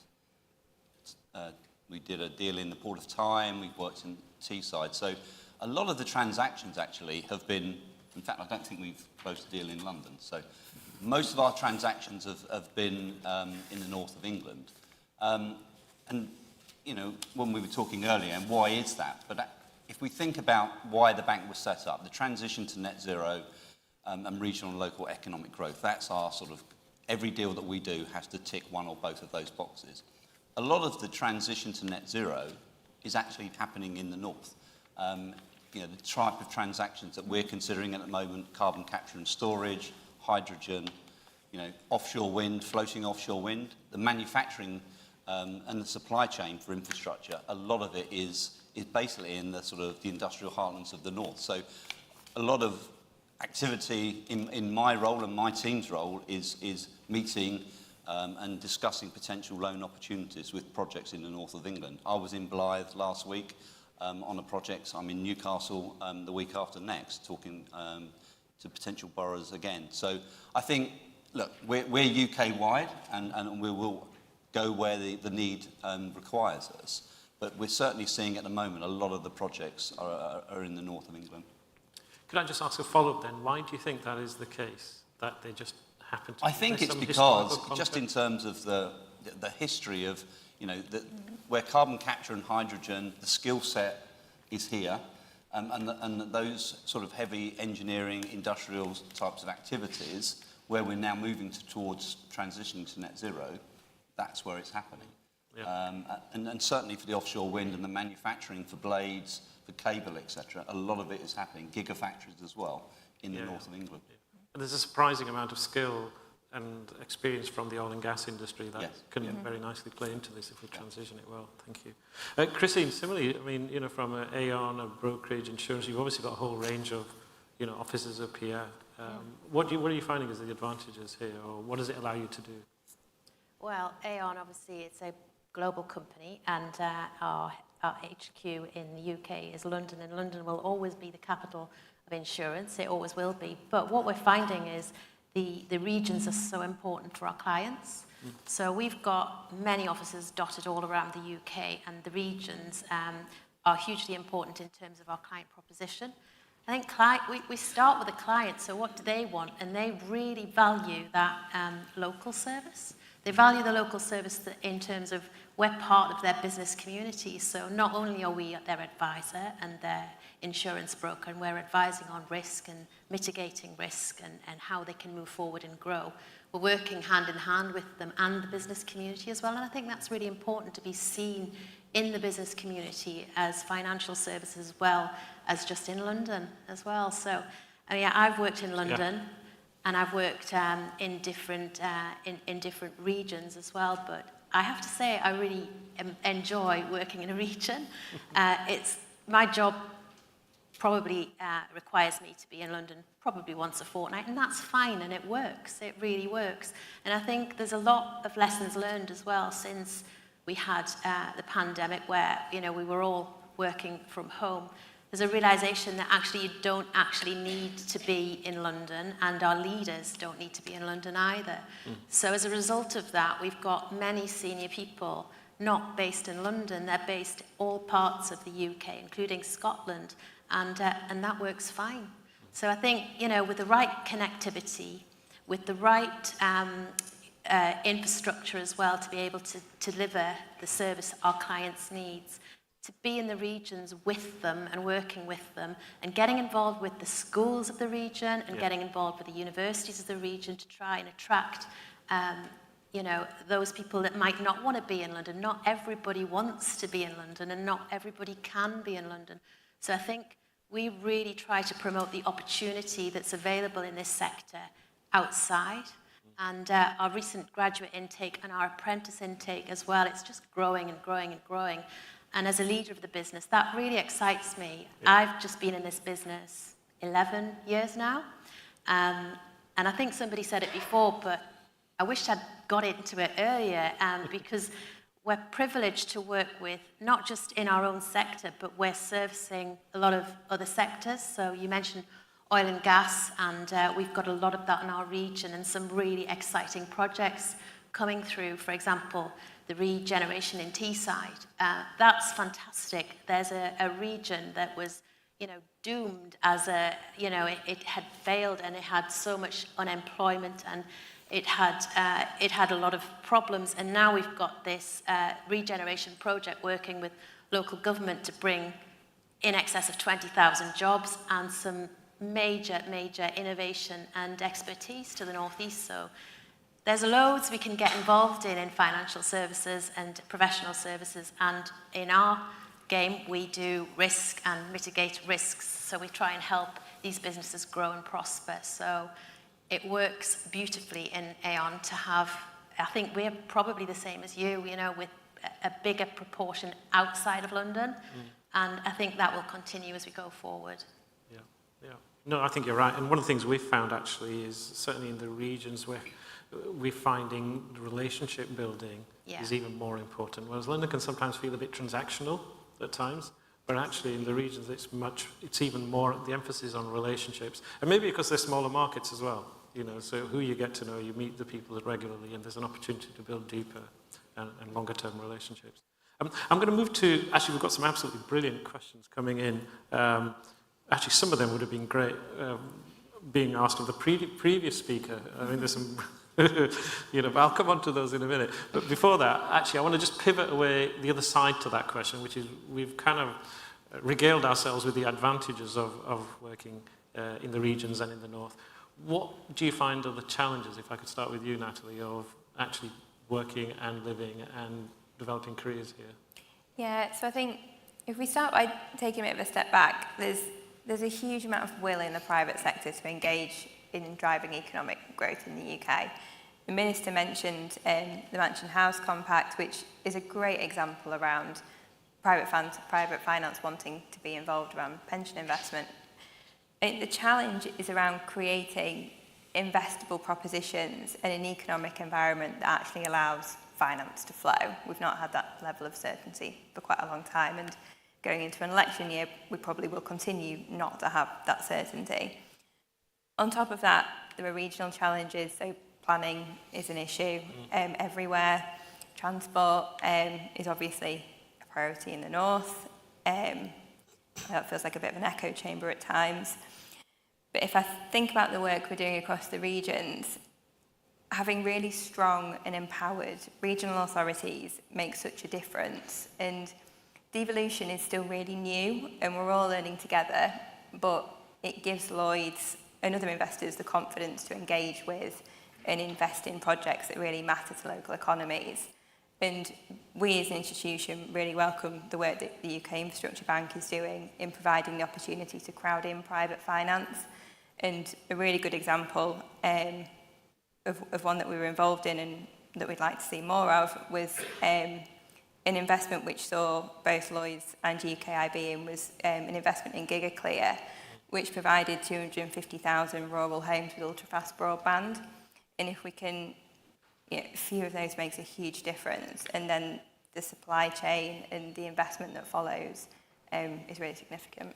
Fantastic. And Steve, I could ask the same question to yourself. I'm then going to pivot to one of the other questions we've had, but I'd like to ask you in the terms You can't steal my example. No, you just blow my we keep hearing about all the great stuff you're doing, yeah. So thank you. So in my world, in terms of infrastructure, the barriers are not really linked to location per se. I think one of the key sort of themes, and it came out this morning in some of the discussions, is making sure that the UK is attractive for investment. We're in a competition with the rest of the world in terms of net zero. Investors can now build their offshore wind farm here, France, Taiwan, US. They have choices, and therefore making the environment has to be right for them to invest. So I think, in the UK, some of the hurdles that we're seeing at the moment, obviously higher interest rates, inflation, are causing a strain on those infrastructure projects and making decisions to go ahead even harder. So there's delays in building infrastructure. I think we also have delays in decision making, and we need to get decisions made from a policy perspective to make some of these projects move forward. We've seen CCUS and hydrogen projects have taken a very long time. We've been talking about carbon capture for 12 years, and hopefully next year we'll start to see some of our first transactions. But it takes time. It takes 12 years for an offshore wind farm to go through the planning, the consents, to actually producing renewable energy. That sort of timescale needs to come down. So I think from our perspective, it's how do we speed some of these projects up, get the decision-making process, because that will encourage inward investment. And what we want to do is actually crowd in that investment. So we've been set up to take on some of the riskier transactions. From where I started 20 years ago, investing in roads, rail, social infrastructure, they were relatively easy in comparison to what we're seeing today. And some of the new technology, some of the risks that we're being asked to consider as a financing community, whether it's demand risk for EV charging or technology risk for sustainable aviation fuel. There's new risks that we're all going to have to get our heads around. So that's why we're here. We're here to support that market. And we've also got I think just to add, we've got a local authority lending and advisory team. And that's been growing over the last 12 months. And I think that's really important. We've been working very closely, certainly with Greater Manchester Combined Authority over the last 12 months on zero-emission buses and also on heat networks. I think it's a good example where we can go in and provide, I call it advisory, it's more of we're not trying to take over from PwC, but it's more of a critical friend. We go in and provide some independent advice to local authorities. And actually our goal is to, if we're successful in creating something with a local authority, we want to then share that with other local authorities and share that structure, that financing structure or funding structure. And I think you're going to see much more of us in that local authority space. And I think that can only be good, because it'll allow people to have conversations that actually you can take to the next stage, but much quicker. Yeah. Let me jump to one of the questions here, and Richard, I'd quite like to get your thoughts on this, if I may. It says, if you had a magic wand, what one immediate policy change would you make to help increase UK retail participation in capital markets and improve consumer outcomes? I'm assuming that's not the conversation you were having on the side. It was exactly why I'm late. Well, am I stuck with one thing? I mean, obviously, that would be the Trans-Pennine Railway. Fix that. Well, let's say 3 then. 2 or 3. So one thing is a simplified advice definition, so that we can automate advice and make that available to the 10 million people who are not supported in their financial life. 2 is I'd wipe out the stamp duty. One of the reasons why we're losing to other markets is because we're taxing every transaction, so the players innovate out of it, irrational decisions get made, and it's concentrated only on FTSE 100 stocks, it was only done because they could get the money as opposed to it making any sense. So they're trying to tell their dog to win a race while standing on its neck and wondering why it is that the dog's whining a lot. It's not that complicated. And 3, I would change the preemption rules to stop retail investors being blocked out of primary and secondary offers. And I'd also have a quota system in place for primary issuers, so you're forced to offer to retail unless you can explain why not. Might be 4 or 5 things. No, that's absolutely. That's my shopping list. That's why we got held up outside a little bit. Where are you? No, absolutely. And we should be advocating. I mean, some of the points you made, we were at a dinner last night, a financial services dinner, and those same topics were coming up. Very similar, particularly the stamp duty one. See, and that's a silly thing. It's a silly thing because we charge 0.5% for purchase transactions only on FTSE 100, which means we exempted ETFs, you exempted open-end funds, you exempted AIM stocks. The US has got a tax, but it's applied across all securities, so it's a tiny percentage as opposed to the 0.5, and it only raises $4 billion a year. It's just a silly thing to do, and for markets to succeed, the basic rule of the market. I spent my whole life in clearing and in capital markets. Liquidity defines your life or death, and you have to have flow of liquidity, or you can't survive. What you don't do is compromise that so that you then provide choices to other markets. Stamp duty on houses, you can't avoid. You can't bypass that and buy it through the New York market if you're buying a house here. If it's stamp duty on stock, you can bypass that, like, I won't say the name, by having CFDs in a Cyprus-registered company or simply listing somewhere else. So it's a silly, self-defeating thing and just needs to get sorted. I'm off my soapbox now, sorry. Thank you. We like your passion. Thank you. Natalie, there's another question came here which kind of touched on some of the things you were talking about in terms of actually what. So let me just, it talks about the devolved powers and engaging with the new Metro Mayor model. And the question is, how have you found engaging with the new Metro Mayor model since it was rolled out across the country? And what further powers do you feel, what would help, what further powers could be devolved to some of those mayors to drive further growth in the areas, in the regions? Yeah. And we saw some of that yesterday, there were some references to that yesterday in the autumn statement. So when we were originally building the regional development programme, we looked at other, kind of how the rest of the world was doing it and how the rest of the UK was doing it, and what we can take. So what other places do, it's not replicable. Regulation is different, structure is different, devolved power is different. So this sort of cookie cutter approach doesn't quite work. But we can take bits that work really well and bring them in. And I think there's elements of seeing that in the devolution Metro Mayor model. It's not perfect, and obviously some places have slightly stronger and better deals than others. But it's called a trailblazer deal for a reason. And we've got the opportunity to evidence to government that we can have the autonomy of decision making and deliver success. I think if I speak from a personal perspective, dealing with the mayors that I look after, so sort of the North East, Teesside, West and South Yorkshire, I think we've been welcomed with open arms really in terms of how we're looking to support the region, especially in West Yorkshire because we have so many people based there with our Leeds and Halifax head offices. I think the announcement in the autumn statement around further devolution into the Humber and what's already happening in York and North Yorkshire, every single part of Yorkshire will have a Metro Mayor, and I think that's really positive. And we've seen the benefit of when they can come together. So we saw the Northern Labour mayors come together against Transpennine when that got really bad, and we can see the benefit that can have. I think there was potentially a part of central government that was kicking themselves at that point with the Northern mayors making a lot of noise, but I think that's where we can see some of the strength. Perfect, thank you very much.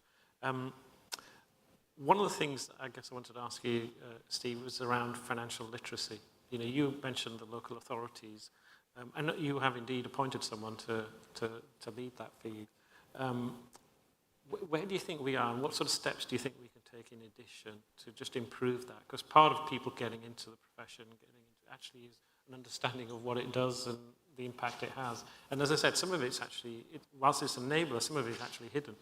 So how do we get that out, and how do we improve people's understanding of financial services and also actually making them more adept at it? Yeah, look, it's not everyone needs to read a loan agreement and understand the sort of the detail of a project financing or infrastructure financing. I think there is an awareness point, and I think the general public probably don't really have an understanding or a view of whether it's Lloyds or UK Infrastructure Bank that's involved in a transaction. So we probably need to. We're all trying to do that and to show where we're adding value.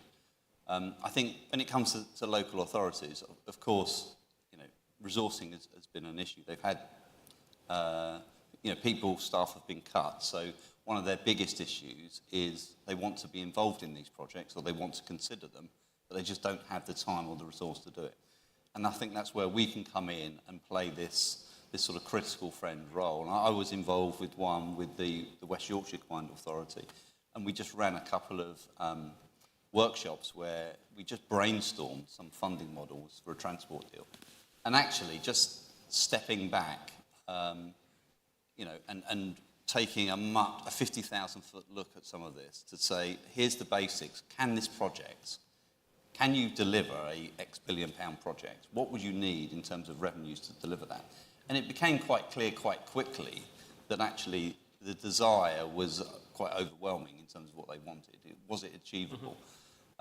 But going in and sort of kicking the tires and testing that with people, and you don't need to be an investment banker to sort of, it's not that clever, but actually taking it back to basics and speaking with the right people in the room from the right departments within the local authority, just to kick the tires and test the funding story, the revenues, the construction costs, etc. I think that's really important, and that's something that we're now doing across. We've met with 150 local authorities in the last 2 years. We've met with all the mayoral authorities, and we're working at the moment. We've had 3 pilots with Bristol, Greater Manchester, and Glasgow, and we've got another 10 projects with local authorities that we're about to commence. How are the pilots going? They've gone really well, actually. I think the work we've done with Greater Manchester on the buses and the heat networks has been a real positive. And as I said earlier, what we want to now do is take some of that learning across to other local authorities, now that work's been done. And I think that was when I worked in the private sector, we would do a lot of transactions, a lot of PPP transactions. You could do a deal in Bradford, and then you'd spend 2 years on it, and then start again in Leeds. There was never any of that follow-on or lessons learned. And I think trying to get some of that education passed across the local authorities and sharing that knowledge is really important. No, and it's quite interesting you're targeting that sector, because it's probably a sector that hasn't been targeted before. Yeah, quite the same. No, and we can also lend. I mean, we provide the advisory service, but we now have the ability to lend very cheaply to local authorities. So at a rate that's sort of effectively half of that of the Public Works Loan Board. So we can be flexible and we can provide cheap finance to local authorities. Thank you. And Christine, a very similar question. In terms of financial literacy and insurance, educating people in your communities, how is that? What's Aon's sort of perspective on that? And what are you finding works? Whether that's your graduate intake or how you take people through? Yeah. There's all sorts of ways, to be honest with you, but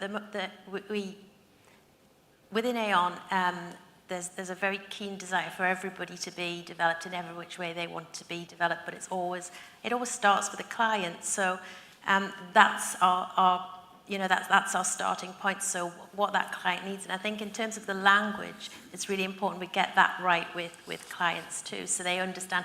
It's like you were saying, not everybody can read an insurance policy from start to finish and understand it, but it's our job as brokers is to understand that client's risk and then articulate it into the insurance market. And that goes back to the point about really getting close to clients and really understanding their business and getting almost like one of their team.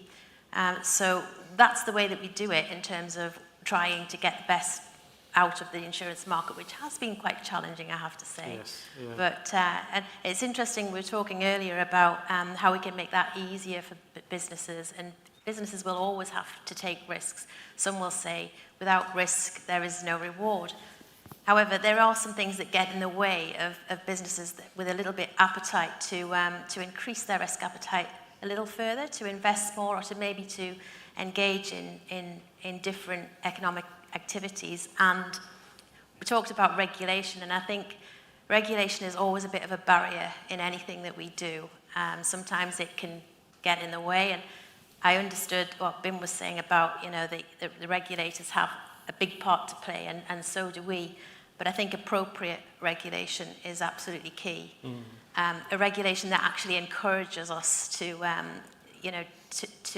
be a bit more entrepreneurial and to take on new business activities, rather than it create a sort of an atmosphere where, oh, it's a bit too risky, I'm not going to do that because it's just too complicated, or it's too laborious, and it's not as easy just to see the end result from the start. So I think that's where we really try and work hard with our clients to cut through that and to help them make better decisions through what we learn from their businesses and the risks that they face. Thank you very much. And I think there was a great question from the floor as well for Bim, wasn't there? The balance between risk and regulation. Yeah, absolutely. And entrepreneurship. Yeah. It feels like he may discover lots of things in the coming weeks. Yes. He has those meetings, so we look forward to that. I've actually got just enough time for one more question, Richard, if I may. And it says, financial services and related professional services is the biggest net exporting industry in the country. Do politicians appreciate this, or will they continue to focus on good due to the nice photo ops and high visibility ops in trade deals? Thank you for that question, whoever that was. Listen, what we need just consistency and confidence that whatever framework's in place is going to stay there with people that are going to stay around. We can just, in terms of the talent in this country, we've got enough talent to win anything, providing that you know what the rules of the game are and you're not disabled unfairly. Do we have some politicians being politicians? I'll tell you my actual experience, and it's not unique to Manchester, but Manchester matters most because I'm based here, and it's one exception to that, which is probably Leeds actually. But in Manchester, what we've done, which is actually quite hard, I mean, we've built what, by some measure, was the most successful fintech in Europe, and we did that without any help at all from anybody in Manchester. None of the authorities, in terms of practical support, there was none. Lots of jibber-jabbering and sort of noises, but in terms of actual connection with talent, actual infrastructure, actual support, even a visit to the office from the mayor after 5 years, who was too busy.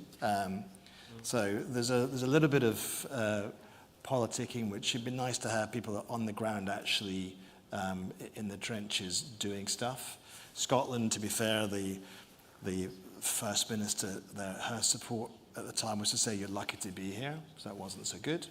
So thank you for that. Leeds, to be fair, they've been very supportive and proactive. And I think you referenced Tracy Brabin. They've been the exception. They've been knocking on the door a lot. So we just need professional politicians that stick to the knitting, keep their promises, and show up. Okay. There you go. Well, you can't ask for more than that, can you? Thank you very much. No. Sounds like a manifesto there. Thank you very much. Please, can you join me in thanking our panellists? Fantastic.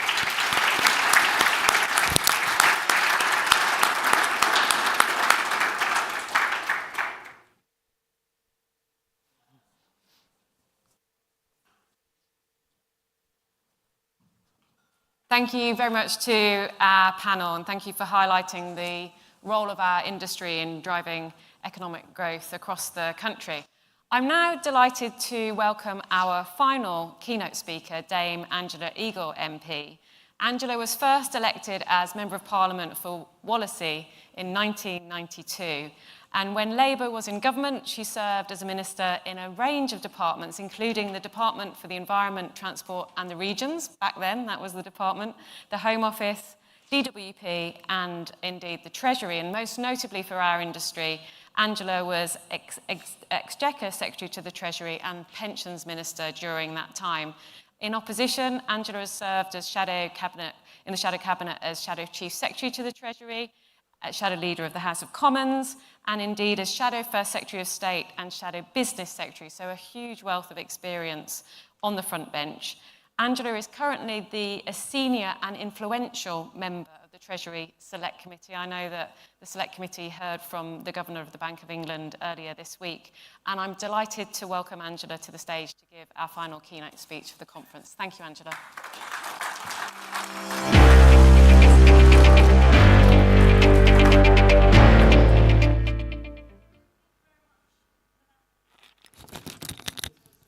Eagle, I don't knit.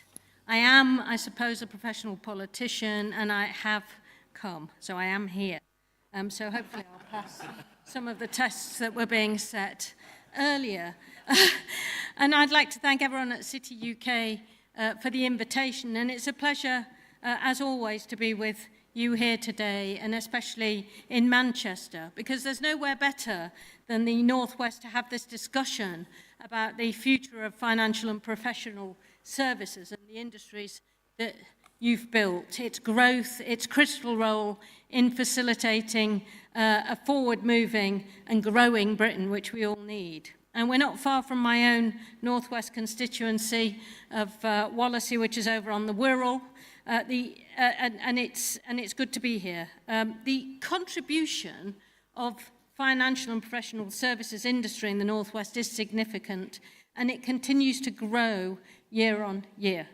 Nationally, 1 in 13 work in the sector, and it's our country's largest taxpayer. So naturally, as an ex-Exchequer Secretary, where I used to be responsible for taxing all vices, it's good to see some people that pay their taxes just in the course of doing their ordinary business. And I don't have to come in as Exchequer Secretary and look for any vices to tax. We're also the largest exporter of services in the world. And after London, the Northwest is home to the largest number of people who are employed in the industry.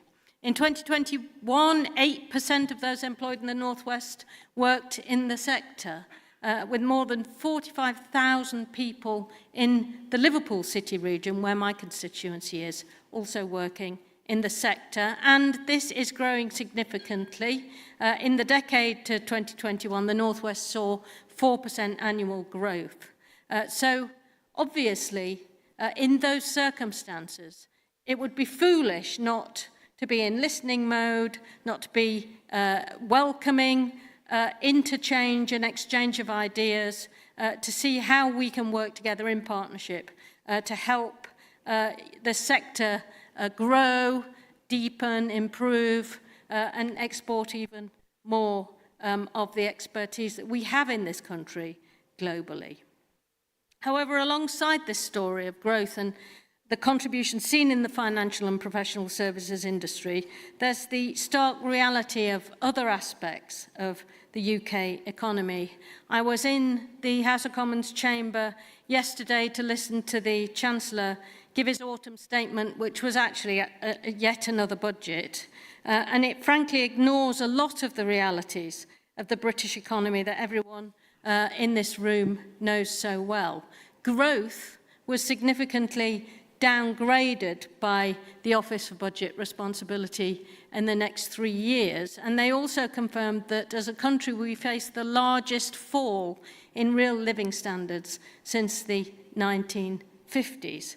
Despite the Chancellor's claims about this being a tax-cutting fiscal event, the 2019 Parliament is the biggest tax-raising Parliament since records began, with the tax burden now at its highest in 70 years. And those facts, whatever it might say on the front page of the Times today and various other newspapers, were not changed by yesterday's fiscal event. In fact, I think if you look at the FT, they got it far more accurately reported than some of the others. So the Chancellor might have cut national insurance contributions, but his continued freezing of tax allowances is due to bring in an eye-watering £52 billion and drag 4 million people into higher tax bands during the period where it's meant to remain frozen for the next 5 years. So meanwhile, our public services are crumbling, even though we've got a very high tax take, with sewage in the rivers, rack in the schools, and yet the Chancellor penciled in another £27 billion of cuts to public services to pay for his election tax cuts. I wonder whether this is the right priority, and it's something that we'll be discussing. And in fact, I made comment on when I responded in the debate on this autumn statement last night in the House of Commons. But after 5 Prime Ministers and 7 Tory Chancellors, 4 of them in the last 18 months, I think we need a proper change of direction that only a Labour government will bring. I think we need a strategic plan for growth which is going to be set out, a pathway that everybody can see, which is then going to be stuck to so that everybody knows the general direction and they can work in all of their own individual areas and the plans that they have to make, knowing the context that they will be in. I think we need a modernisation of our infrastructure. My train was late coming up. Bim's train was late, I hear. Probably his fault that mine was late. I don't know. But we need to have a situation where we can actually rely on our infrastructure instead of spending our whole time lamenting how bad it is and how difficult it is to make things work or get anything to run on time. We also need that to get us to net zero and decarbonise our country and create the well-paid jobs of the future. So we need a significant push in that area on sustainability, but we also need a push for productivity increases, including in business investment, and I have to say there was some good news in the autumn statement on expensing, but we also need more work on skills and education so that you invest in infrastructure, but you also invest in people. And whilst there have been many press releases about that in the last few years, precious little has actually happened on the ground. So little over a year ago, there was another iteration of this Conservative government which sent the markets into meltdown with their so-called mini-budget. And now, after a period in which we've had all these changes in ministers, we've got to a stage where the election is coming up and thoughts and motivations are all about that rather than the long-term interests of the country. So I think we need stability, consistency and leadership, and I think Rachel Reeves and Keir Starmer are the ones that are going to provide that. We need growth, and we need to understand quite how much work we need to do to achieve that, because under successive recent governments, the UK's tumbled down to the bottom third of OECD countries in growth. And over the coming 2 years, there are 177 countries which are likely to grow faster than us, according to the IMF. And that will make us the slowest economy in the G7 next year if the forecasts turn out to be accurate. And so that is why we needed from this autumn statement to have something that was going to focus on growth. Now, there are 110, apparently, he was boasting about it, the Chancellor yesterday, 110 initiatives to boost growth. I would say that if you've got 110 initiatives to boost growth, you're not concentrating enough on doing the basic things to set a strategy. You are micromanaging when you should actually be being strategic and aiming in the right direction. So when I hear those kind of numbers, I always think, oh, somebody's got stuck in the detail and they're not thinking about the big issues. I think I wanted to just say something about how all of you in your sector can best work with a potential Labour government, because whatever your views, your personal wishes, it is possible that there'll be a Labour government next year sometime after the general election. I mean, some of us are going to work extremely hard, me, just to make it clear, to try to bring that about. And clearly there's been a lot, and there's increasing engagement between your sector and our front bench, our party, our regional elected representatives, be they mayors or local authority leaders, as well as our front bench down in London. And that is clearly, it's important that that carries on. And at the heart of one of the things we want to see is actually much deeper and meaningful devolution than we've got now. Emma mentioned that I was in the Department of Environment, Transport and the Regions. That was my first job in the 1997 Labour government. And in fact, I actually did the bill that created regional development agencies. And I think it was a real shame that those were actually abandoned by the coalition government that came to power in 2010, because it put us so far back. We had to start back at the beginning with no structures to do anything. And if we'd have worked with the structures that were there, I believe we would have been far further along on the devolution journey than we are now. Unlike the Home Secretary, I think it's important to recognise the potential in every area in our country, including Stockton, in the northeast and of course the northwest, for us to enable devolution, to begin to create the regional development banks, the local hubs of activity that know their region, that know their area, that don't have to rely on the diktat from Whitehall, which is often unthinking and really unknowing about how you can generate growth regionally. For this reason, Labour enthusiastically supported Financial Services and Markets Bill. It was a bill that I served on, particularly the new secondary objective on competitiveness and growth.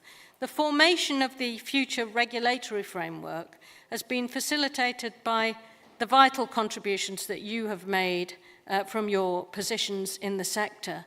And if we're to achieve the growth that our economy needs to fuel a brighter Britain, which we all want, it will be with the support of your industry, your sectors, with the expertise that you can bring to this area. So we have an ambitious vision in the Labour Party for the reform of capital markets, harnessing insurers and pension fund investment alongside the British Business Bank to re-risk investment, aid liquidity providers investment in high-growth firms.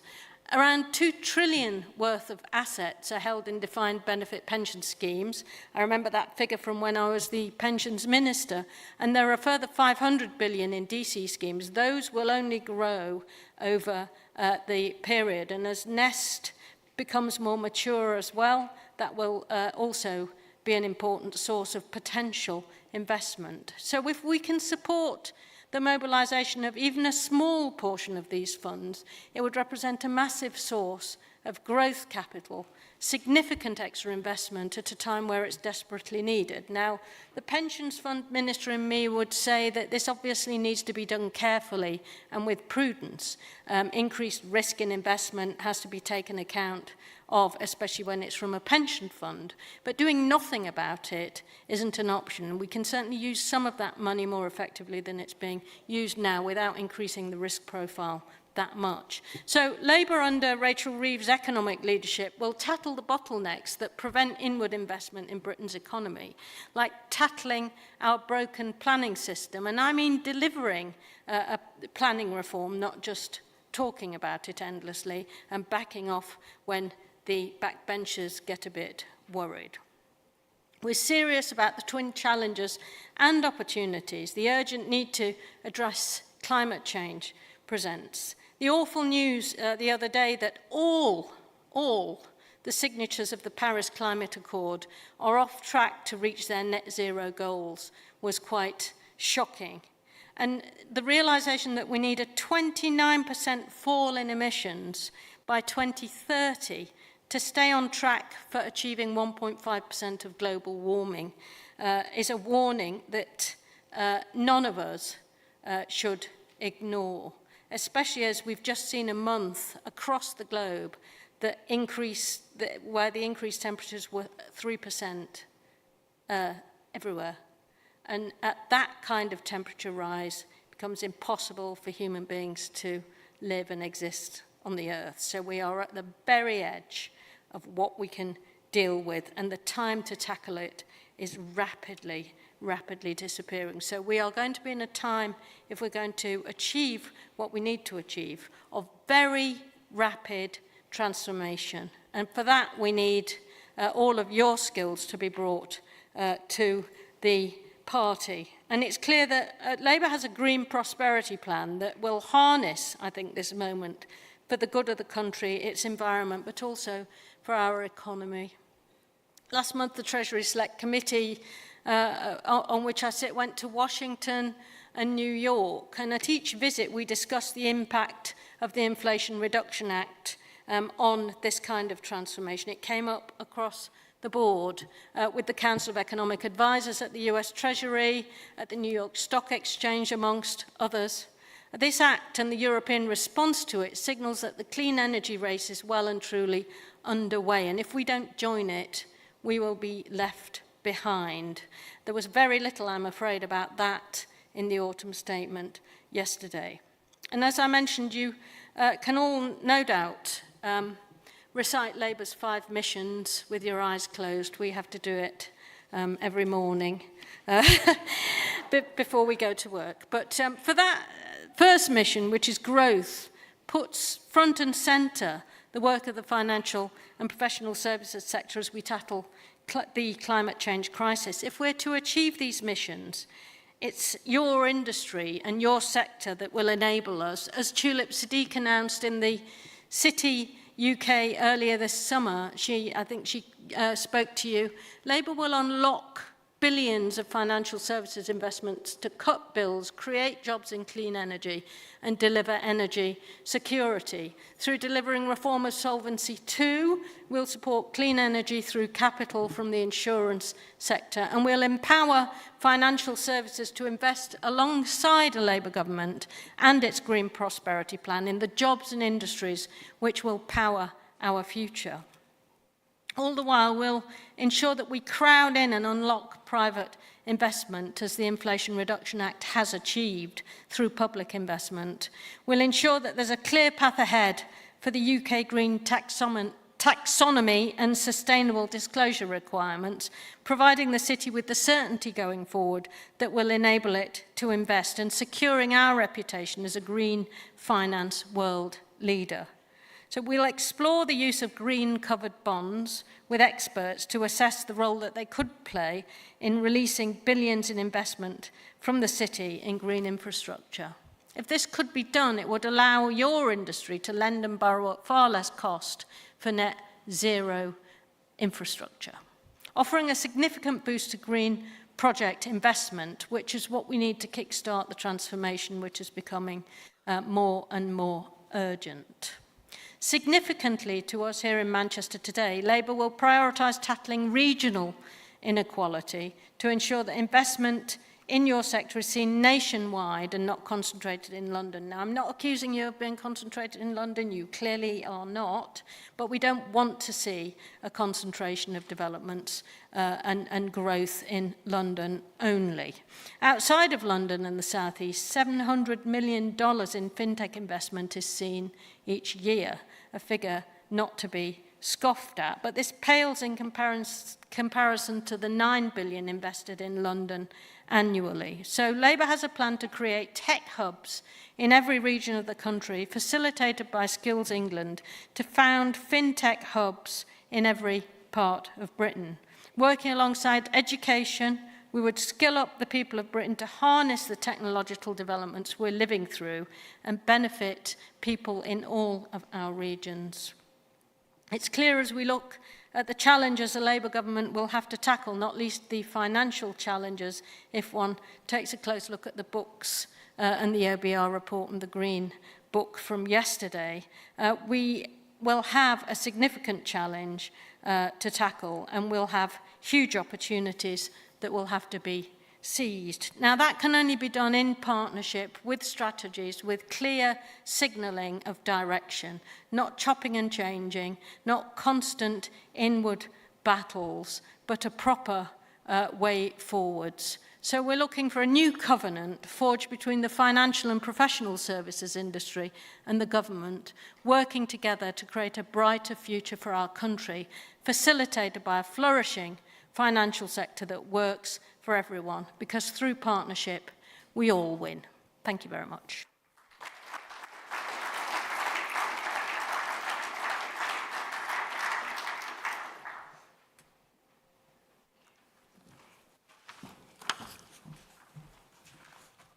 Thank you, Dame Angela, for sharing your insights and for rounding off this event.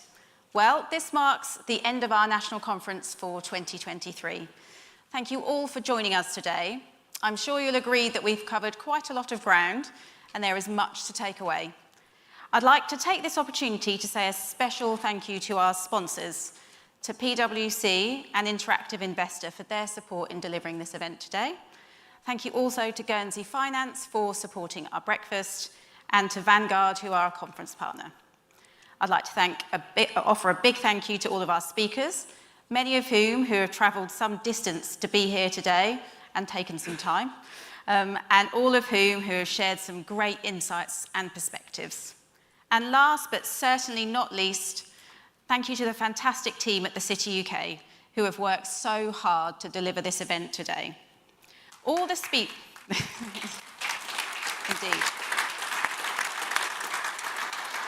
All the speeches and the sessions from the conference will be available to watch on our website over the coming days. And I've been asked to just flag that dates for all of our conferences next year have been confirmed, including our very first Future Skills Conference with the Financial Services Skills Commission, which will take place in London on the 5th of March. So given skills has been such a major topic of conversation today, hopefully we'll see some of you there. Thank you once again for joining us, and we look forward to working with you over the coming months. Have a safe journey home. Thanks.